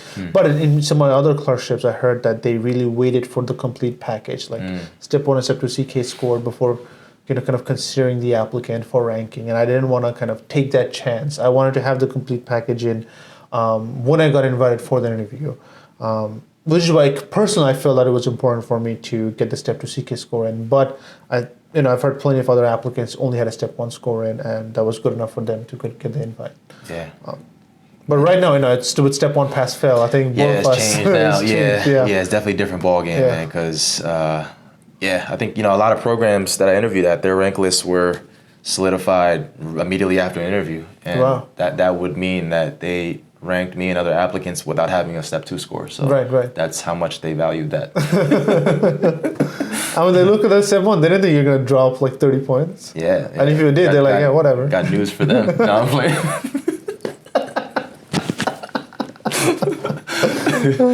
All right, man. Now moving away from Step 1 into like another very important component, especially for surgical specialties, is auditions or AIs. Now, first of all, did you do an audition or an AI? Yeah, did one. There was a away rotation restriction, like limit. We could only do one. Yeah. So I did mine at NYU. Surprise, surprise. I was already there. It made the most sense. Right. Yeah. Nice. But in a way, when you do new research, did you feel like that researcher itself was sort of a long 1-year audition? For sure, yeah. Definitely was, because they had the opportunity to observe you for an entire year. Yeah, right. Observe you for fit, observe your work ethic, who you are as a person. Yeah. So I absolutely, and I knew that going in too. I knew it was essentially going to be a year-long interview. Right. But on top of that, doing the AI and actually being in the OR and trying to operate as a high-functioning fourth-year medical student, sub-intern. Yeah. Really, yeah, it was another piece of the puzzle, I think, and I think AIs are extremely important. Now, what advice would you give to medical students to maximize their AI experience and come away with like the strongest letters? First of all, it's extremely important to do well in the AI. So I understand, the sense of urgency there, right? So you just want to put your best foot forward. You want to always be on, and it's tough because you got to display your best self for that 4 weeks or however long you're on the rotation. So, always being helpful, for the residents. Very similar things to excelling in a surgery clerkship, but I think that it's just a little bit more magnified because you're wanting to get a letter of recommendation at the end of it. You're wanting to show that you can operate at the level of hopefully an intern, right? So you want to do your best to display that. As far as like actionable advice, again, talking to residents I think is key just to establish what the expectations are and know what you're supposed to do. If in a surgery context, preparing well for the cases in the OR is extremely important. You don't want to be caught flat-footed and be asked a question about the patient and not know the answer, or not know about the anatomy or whatever the case is. But again, you can establish what your level of knowledge should be going into the rotation by talking to residents.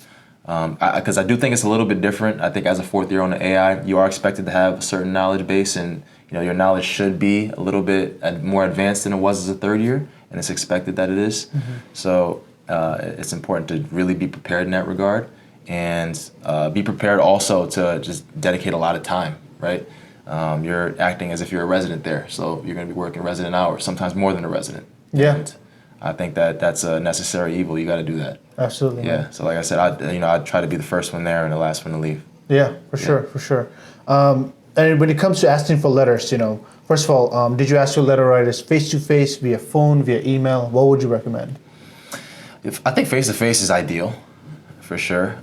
For me, my letters of recommendation were established from my mentor that I met 7 years ago was as one, and then the Dr. Kennedy, who I did my research here with. But I did get 2 letters of recommendation from people during my AI, and I emailed them after the fact. Got it. Yeah, I just asked them, for if they could write me a strong letter of recommendation. Yeah. And I gauged whether or not they would write me a strong letter by talking to other residents first. I was like, oh, should I ask such and such for a letter? Because the residents more than likely know how I performed on the rotation. Right. Right. So if they gave me the green light, like, oh yeah, absolutely, you should ask, then that was an indication to me, like, okay, probably gonna be a strong letter. Then the second part of that was actually asking that person and seeing the way that they responded to me when I asked them for the letter. You know, did they respond enthusiastically, or was it, you know, I didn't experience this, but if it was, you know, maybe a lethargic response, or you know, if they said no, obviously, then I would, you know, think about that. You know, as far, because you have to waive. I think it's understood you have to waive your right to view the letter, right? Absolutely. So if you don't feel like it's a strong letter, it might harm you. So you gotta. It's important to get a letter that's strong, right? Because I think that a weak letter can sink your application. Oh yeah, for sure. I think, you know, along that vein, I think especially or let's start with ortho. You know, did you get any non-surgical letters of recognition, or were they all orthopedic specific? They were all ortho. No question about it, huh? Yeah, I actually think across orthopedics, that's pretty standard. Okay. Yeah, all your letters are ortho.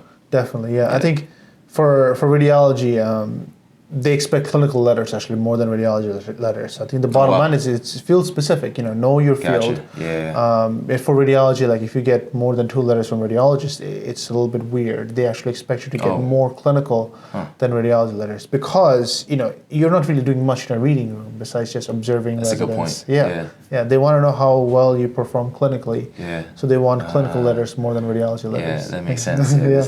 All right. So moving on to the residency application process itself. You know, the big process. So new thing going forward, I think we sort of touched upon it. You know, it was a virtual selection process. What is orthopedic going to do moving forward? Are they going to go back to an in-person interview, or are they going to remain virtual? Is it still a point of discussion? Yeah, it's tough to say, because there was a mixture of programs this year that elected to have their interviews in person. Namely, you know, something like NYU, for example, was a program that had in-person interviews. Large majority was virtual, but right now it's unclear whether or not programs will continue the virtual option. But my feeling is that in person is actually better for not only the residency side of it, but also the applicant side of it, to kind of gauge the fit of being at that place for sure. You know, virtual has its benefits, of course. You know, you can be in the comforts of your own home, and you know, it's easy, it saves money. But you know, when you're making a decision as far as what program you're going to spend the next 5 years at, you know, it's something to be said about actually being in person and getting a feel for that environment. Yeah, for sure. I think it's definitely different for different specialties, and I think for surgical specialties, I think getting that feel is certainly way more important than, for example, radiology. Yeah, exactly. But again, not just getting a feel for the hospital, but getting a feel for the surrounding environment, you know, where you may potentially live. Yes. And how that whole dynamic fit into yourself, or if you have a family, and in your family as well. Yeah. You know. But now, as you're saying, it's kind of tough to see how programs going to move forward. Yeah, I actually think that they're gonna try to get back to in person as much as possible. To be honest, I think it's better for the programs, better for the applicants. For sure. We kind of touched upon social media, kind of a little bit when we were talking about the MS1 years.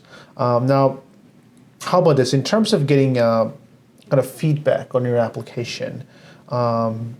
Did you use mentors that you found in social media?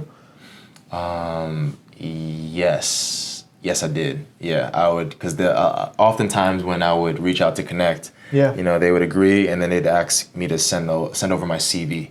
So by virtue of that, they'd see my CV and they'd be able to comment on that. So yeah, they definitely in ways gave me feedback and kind of let me know how competitive I was as an applicant.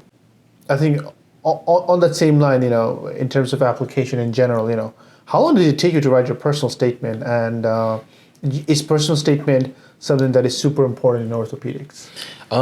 So it took me maybe about, I pieced it together, like it was like a stepwise approach. So I had ideas in my mind, like themes that I wanted to include in my personal statement that I would jot down, you know, throughout my time during my research year. So it was about a year, but like it was, you know, here and there, I was kind of just like just putting ideas, whatever. But actually sitting down and putting it all together, maybe about a week or two. And And then I had several people read it. I had some ortho residents read it. I had an attending read it, and then I had my some family members and friends read it as well to give feedback. So maybe about 4 or 5 people. Wow. Yeah, man. And I don't think, actually for ortho, I don't think that the personal statement is too important. I think that a lot of them are very similar, to be honest. But I think that like 90% are like, just okay. Like you're just like standard, like it's normal. I think the 5% kind of sets you apart, and then 5% it's like can sink your. Yeah. I think that personal statements in ortho are not too important, but you still have to obviously put effort into it. Absolutely. Yeah. Now, was your personal statement ever brought up in your interviews, and did you kind of talk about your future interests in your personal statement? My personal statement, it was in a way. Like I don't know if it was directly brought up, but like aspects of my personal statement were touched upon in interviews. So like I included the fact that I was a bereavement counselor in there, so that came up in a lot of interviews. I also talked about like what I'm looking for in programs in my personal statement, so that came up also because programs would ask, what are you looking for in this program? Right, absolutely, yeah. Or they'd say, we saw what we saw the things that you listed that you're looking for in the programs. Tell us why you feel like our program matches that type of thing. So there are aspects within my personal statement that came up during interviews. Right, so it's not something that is ignored, that they do still read the personal statement. I think so, whether that's immediately before the interview or during the screening process. Right. Yeah. Now, in general, like what would you say are the most critical elements for your application for orthopedics or surgical residencies in general? Research, academics, extracurriculars, personal statement, combination of all the above. Yeah, I think it's definitely a combo, and I don't know that one thing sticks out or it has more importance than another aspect. I think a lot of programs are looking for the full package, ideally, right? Scores are important, extracurriculars are important, a commitment to the field, a demonstrated commitment to the field is important. Relationships are important too. Yeah, obviously, people that can back you. Those letters of recommendation, like how well do people know you? How well do they know you, and how well can they vouch for you, and tell these programs that you're who you say you are, right? Yeah. How can they validate that? Yeah. So it's definitely a lot of different things, and I can't point to one aspect of the application I think is the most important. It's definitely being well rounded, I think. Yeah, man. All right, now we're gonna move on to interviews. All right. Ortho had a university interview release day. How did you prepare for each interview? Would you do something special for the night before social as well to prepare? So I would look at the program website. Obviously, I think that's standard for maybe like all interviews, right? Like have a sense of like what the program offers and right. what the ins and outs of the program specifically. Yeah. So I would do that before each interview for sure. One thing I try to do that was really helpful was, and Twitter helped with this, is reach out to residents via Twitter and social media before my interview, and actually talk to them on the phone about the program beforehand, because that gave me a good idea of what the program was like. One, obviously it created a connection too, as well to that program, and I something to talk about on interview day. I talked to such and such resident, and they told me this and that about the program, and this is why I like this program. It was just a way to like establish my further interest in that program, and that I was really adamant about learning more about that place. I think that was crucial. And as far as that, like as far as program specific prep, that was the main thing that I did. I would look up online any information that I could, any YouTube videos about the program as well, and then talking to residents beforehand. Yeah. And then, but that was, I think, ancillary to like reviewing my own application. I felt that was most important to make sure that I knew all my strongest aspects of the application that I wanted to communicate during the interview. That was more, I think, important to my prep, making sure that I had that down solid. Right. And then what were some common questions you got during interviews? If you're willing to share. Yeah. It's very conversational, actually. There were not very, it's different, I feel like, than medical school interviews. I felt like a lot of them were standardized questions. Some of them were MMIs, where it's literally just straight standardized experiences, right? But I think for residency, at least the ortho side of it, they're just trying to get a sense of like your personality and like can they stand you in the OR for 5 years, man? Can I be around this person for 5 years, you know? Right. So they were just asking questions about my hobbies. I got that a lot. You know, obviously why ortho usually or tell me about yourself was a very common question I'd always get. And really those questions were just segues into, you know, talking about whatever piqued their interest. And we try to share a mutual interest, like whether it be working out or or like, you know, a love for sports teams or you know, any question really to establish rapport. It almost felt like it was just like talking to someone in a coffee shop. Right. Obviously, it is way more important than that, but it felt like that relaxed kind of conversation. Yeah. Which I thought was pretty cool. And sometimes you get like knowledge-based questions too, like, you know, walk me through this case, or, you know, tell me about this pathology type of thing. It kind of varied from institution to institution. There were some places that would implement like stress interviews to you, so they would really not display much emotion, or they'd ask you a question that was probably unreasonable to expect me to know the answer to, but the purpose of those questions were to see how you were in the face of, you know, uncertainty or like adversity, I guess, right? To kind of see how you were under fire, right? Right. It's kind of like a way to predict how you'll be in a real life situation in the OR. Like, how are you going to act when things aren't going your way, or, you know, something unexpected happens. So that wasn't too common, but it did happen. And then questions, like personal questions about my application, like, you know, tell me about the bereavement counselor experience, or tell me about being an athlete. How did that help you, you know, in life and in medical school? Questions about my research, like tell me about this project.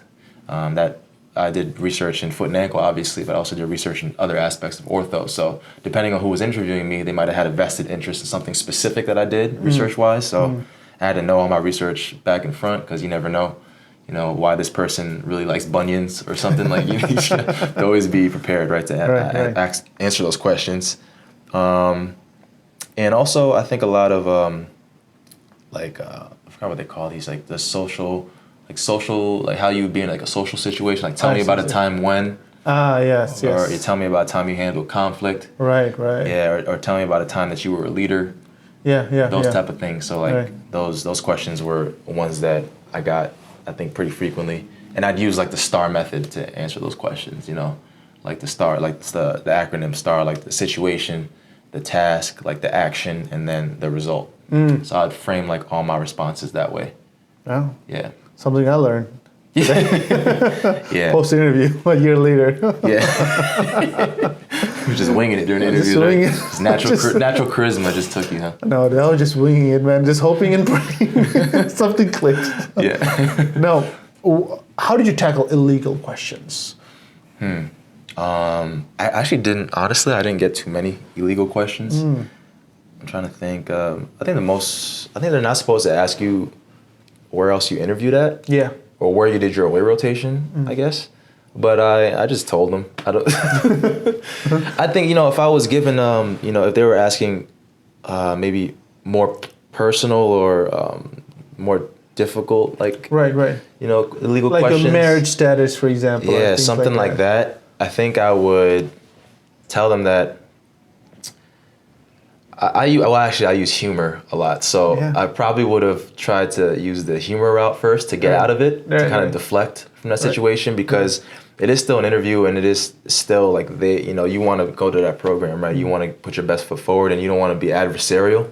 Right. So I would try to not be adversarial initially. By using humor as a way, that's like what I'm comfortable using. Yeah. But if that didn't work, and I was really uncomfortable with like responding to the question, I would tell them that, you know, I prefer not to answer that question. You plead the fifth. Huh? Yeah, or say that. I plead the fifth. Yeah, that's kind of funny. I'd say that. Yeah. That'll be. Yeah, no, I'm glad to know that there weren't a lot of illegal questions asked, and most questions were fairly conversational. Yeah. I was just kind of the same in radiology as well. It felt more like a conversation. We didn't really have any stress interviews. Really? I think that would be dinged by applicants because it would be so uncommon, right? Yeah. But again, I think the important thing is applicants should know for this field, right?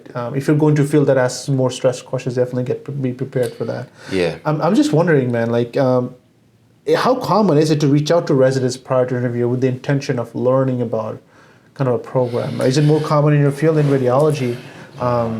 Yeah. I'm not sure it's that common. At least I didn't do it. It's tough to say. I don't know if I feel like it's common. Like the applicants that I know that applied to ortho did the same thing in large part. I think it's pretty common, actually. And I was talking to a resident at HSS who said that in his eyes, in the program's eyes, it's actually a red flag when applicants don't reach out prior to their interview to learn more about the program. Yeah. So he told me, he's like, hey, if you get an interview here, definitely reach out beforehand to at least relay that you have some interest in the program. Otherwise, you might be looked at in a negative light. So I guess that's something to think about for sure. Wow, yeah. Field specific, yeah. Yeah. Did you send any thank you notes after interviews? No, I actually did not send thank you notes. But, some programs explicitly said not to. I did send 2, but it was to the program coordinators that I felt really facilitated interview day, and I really appreciated how seamless those days were. Yeah. When I think there were certain times where I would send it, but I think I didn't send thank you notes partly because I feel like, when I interviewed in medical school, I would send it as a way to get an in a little bit, right? But I felt like that was unnecessary for ortho residencies. I felt like I put my best foot forward, and I didn't think it was going to tip the needle in any way anyway, so. Wow, yeah. What would your top 3 tips be to kind of approach virtual interviews? Virtual interviews. Rehearse. That's the number one, rehearse. What I did was I'd record myself answering the most common interview questions, in a suit, just kind of replicating the actual interview as much as I can. Then I would do mock interviews as well. So that practice, getting those reps in. Definitely practice, rehearse your answers to the questions as much as possible, out loud. Because it sounds amazing in your head, but sometimes you start talking and you're just bumbling around and you don't know where you're going.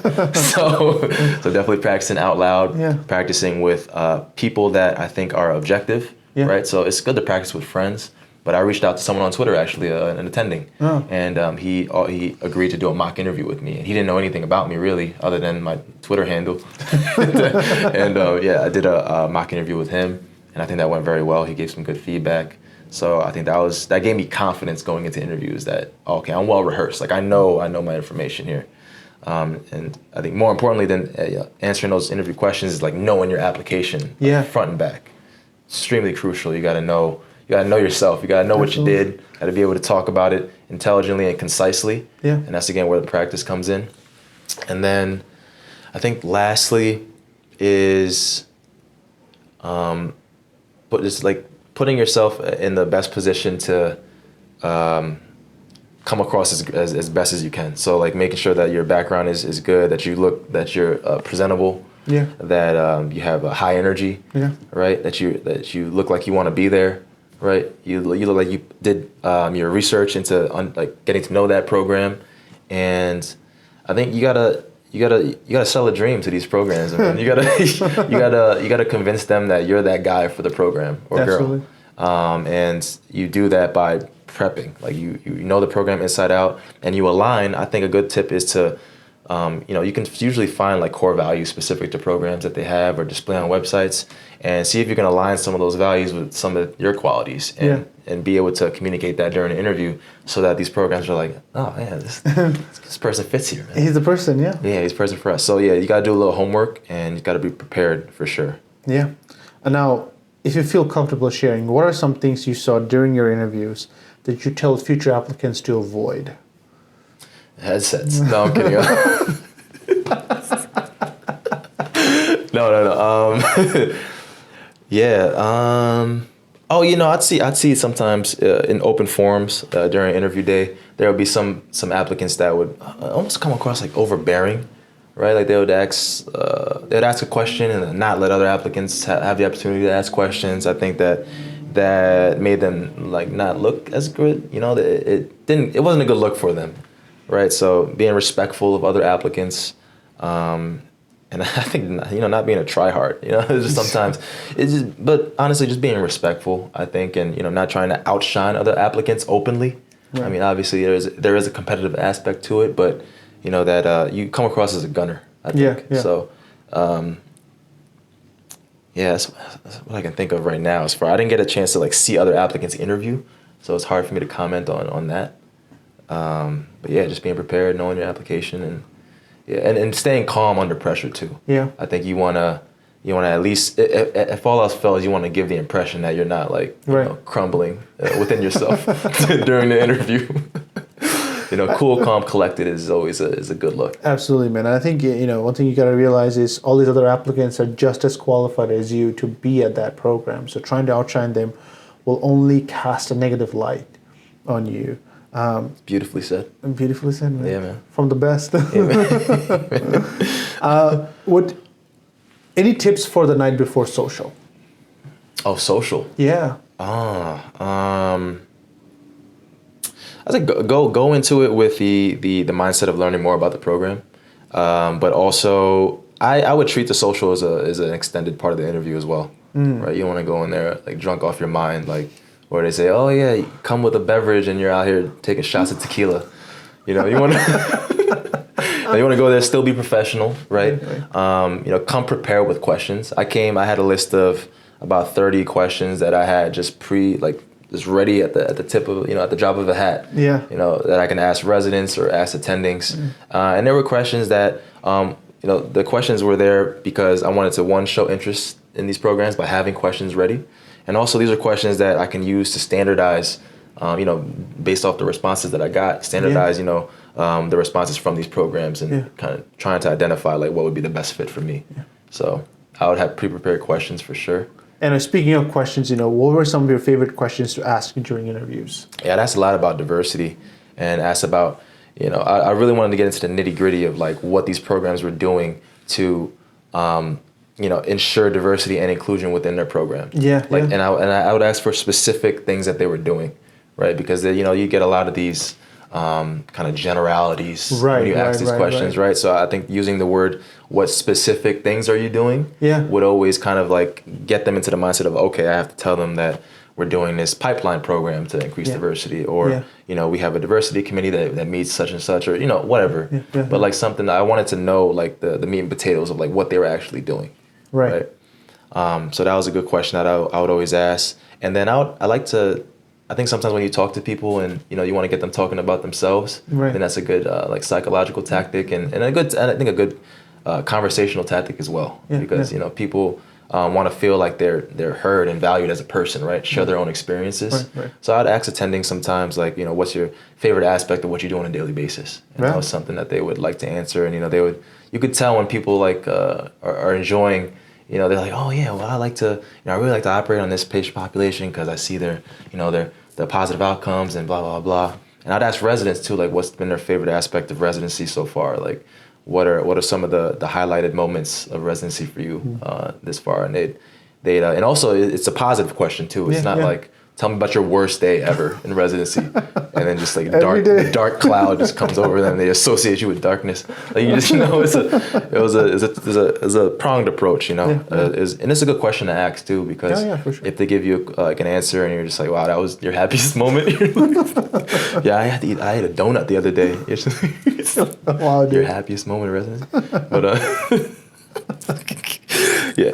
I'd have those questions kind of prepared, and it was interesting, like comparing the responses I got. I think that's a great question, dude. I feel like as you said, I think you highlighted two main things with the question about happiest day in residency or the best part of the job. I think again, you get people talking about themselves, and again, you get people talking about themselves in a positive light, sharing something positive about the program, and as you said, associating you with that positivity. Yeah, that's a question that applicants should definitely take away. Absolutely, and also I think if you know about your interviewers beforehand, one thing I would do is try to look up those interviewers and try to develop questions that were unique and personal to them, not just something generic.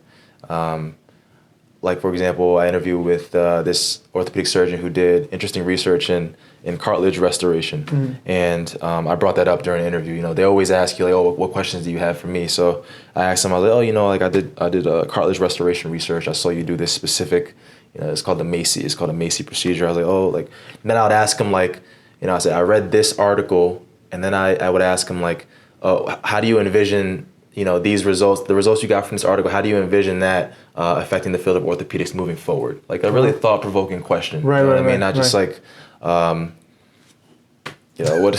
where do you see the program in a few years? Which is a good question, right? Yeah, but it's a right, question they get all the time. Exactly. Yeah. Right? And it's a question you can also like ask, Anybody, or they right. tell you in the intro session, right? It's not right. like a really like deep question, right? Right, It doesn't show that you really showed. It doesn't really show that you did your research and like you're asking thought-provoking questions. Yeah. So I try to ask like tailored questions if I can, to kind of set you apart as well. For sure. Rank lists. Do you have a system for making rank lists? Are you using some metrics, or are you just going by gut feel? Gut feeling is definitely a part of it, but I look at how well the program is going to set me up for a career in academics. Yeah. That's the biggest thing for me, because that's the trajectory I see myself on. My goal is to one day be a program director or be in a position where I can teach residents and teach fellows, and I like teaching, I like mentoring, so I want to be in a position like that. Yeah. So I wanted a program that will fast track me to that.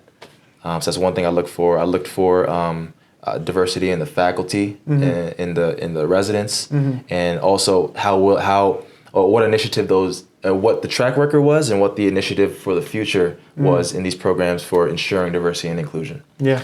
I look for that, and then the vibe of the program too. I don't want to be somewhere where I'm unhappy for 5 years, right? The best day is not a donut.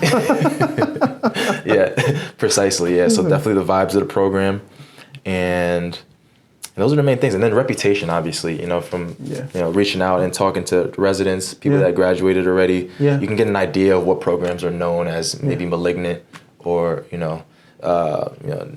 not so good in these regards. So just kind of polling as many people as I can, and then also using that to just add more data points to my own decision. Got it.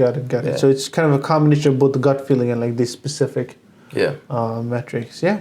How are you celebrating match day, dude? It's less than a month away. Yeah, man, that's crazy, right? I think my roommate told me he was to really take this time to unwind, and this is free time that I should use to reflect on what I've gone through so far, and do things that I like to do, and just to unwind and just take advantage of this free time. So I'm just gonna do that, I think. And yeah, man, I don't know, try to be like you, I guess. Celebrate with friends and family, man. That's what it's about. Yeah, exactly. Yep. Now, one issue that I would be remiss if I didn't touch upon is, you talk about diversity and inclusion is important to you, and the program that you're going into, and if you wouldn't mind sharing, were you subject to any racist instances in medical school?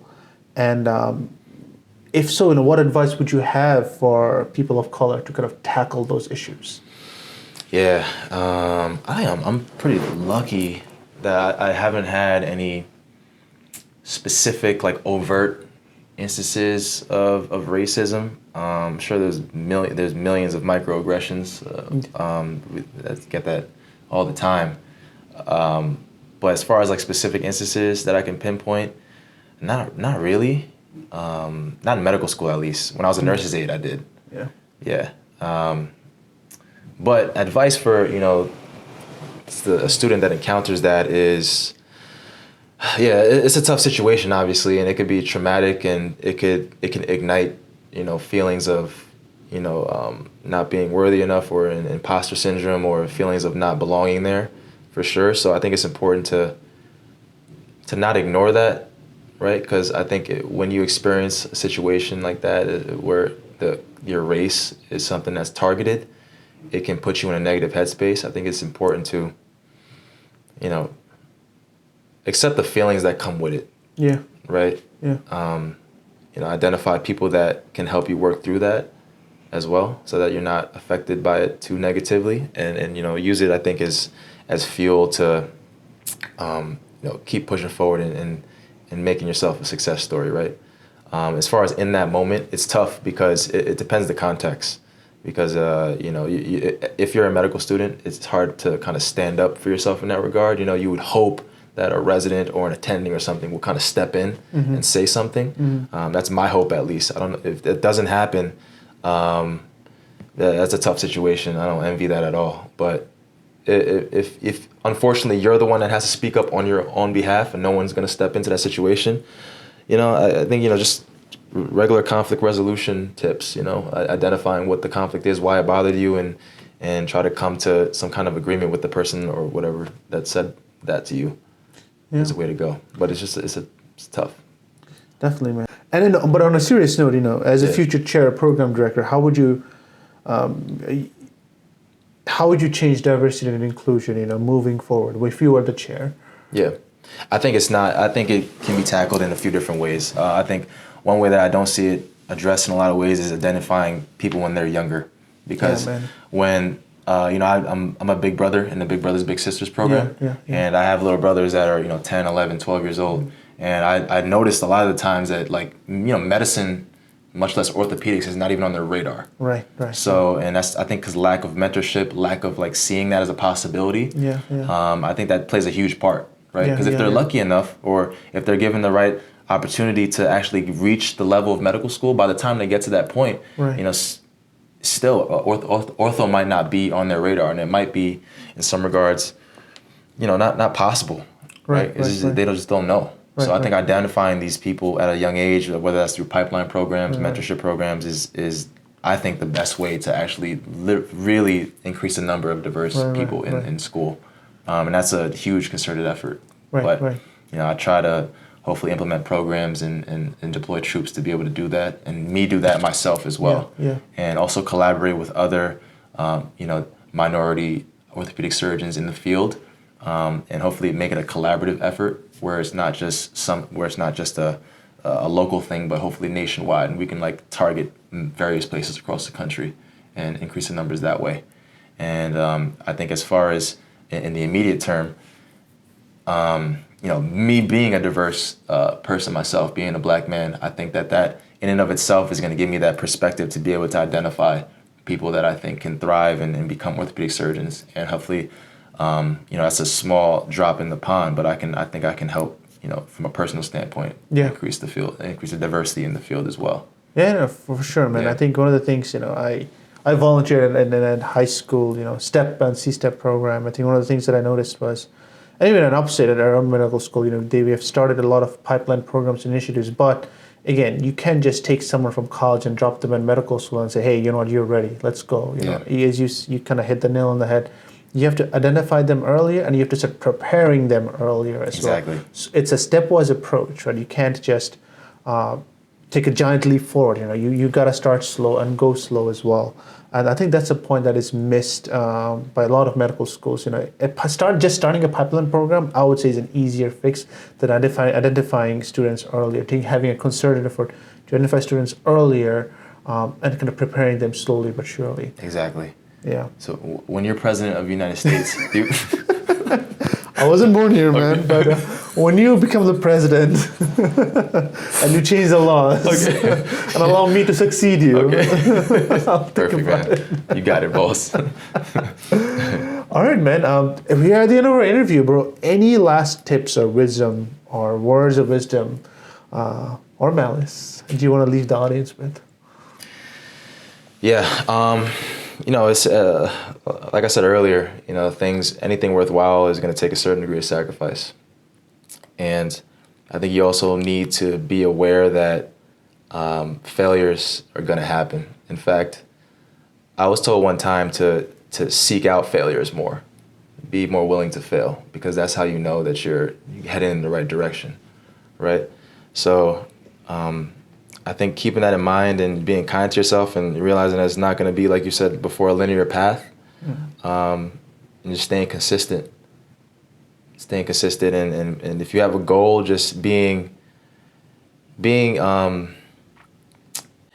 you have a goal, just kind of be unwavering with your path towards that goal, right? And try not to be discouraged, and you'll get there for sure. Yeah, man. I like that. I'm going to take all these quotes, write a book. Thanks, man. It's a book of quotes, man. Book of quotes by the great Nate Mercer. Yeah, man. Dr. Nate Mercer, if I may. Forward by Dr. Nate Mercer. I approve. Yeah, man. Thank you so much for coming, man. Really appreciate Of course. you taking the time, and really appreciate sharing your advice, your journey. And I look forward to how you're going to innovate the field of ortho and medical education in general in the future, dude. We'll see you next time, folks, with another interesting interview and an interesting guest. Yeah, appreciate it. Until Have fun, next man. Until next time. Until next Love time. it, Dude. man. Yeah. Love it. All right. All right, man. Maybe edit that one out. But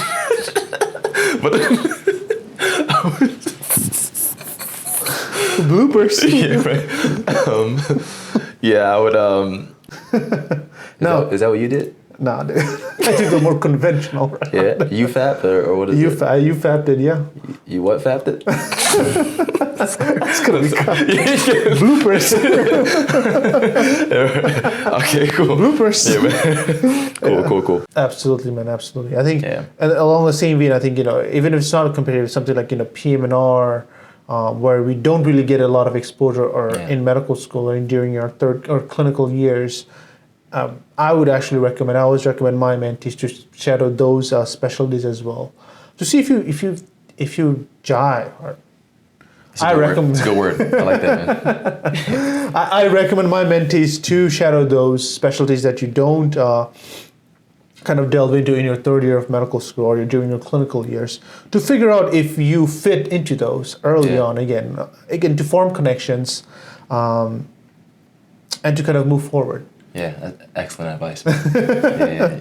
Like people have never heard that. Shadow those wilderness emergency medicine docs, man. I know, dude. Like, for real. Like wilderness medicine, pathology, PM&R, sometimes ophthalmology as well, anesthesia. Dermatology. Dermatology. Now let's step on his pass fail, man. Yep. Do it early, guys. Out the womb. At your own pace. And as you said, it's okay to see a therapist and to seek help whenever you need it, right? That's just being a human being. Yeah, man. Right. You're my therapist, bro. This is a therapy session. Oh, surprise. Surprise. Man, now, speaking of no regrets. Actually, that's a bad transition. You got that tatted on you? No regrets? No regrets, bro. Yeah. Now, what advice would you give to medical students to maximize their AI experience and come away with like the strongest letters? Kind of similar things to excelling on a surgery rotation. Being the first one there, first one to leave, always being seen. First one to leave. First, we do that one. Yeah, Don't show up, guys. All right. So I'll ask the question again. All right. Yeah. Now, what advice would you give to medical students to maximize their AI experience and come away with the strongest letters of recommendation? Sorry. My bad, man. It's all good. We're kind of getting there. All right. So. All right. Ready? All right. Yeah. What advice would you give to medical students? Come on. You know, actors go through this too. Like Yeah, they do. They get like the laughs. Yeah. And it's hard to. There's a video of Jimmy Fallon and Bradley Cooper in like an episode. You gotta watch it, dude. It's just 30 minutes of them. I'm Jimmy Fallon, right? You're Bradley Cooper. I'm Jimmy Fallon, but you're handsome devil. All right, dude. All right. Ready? Yeah. All right.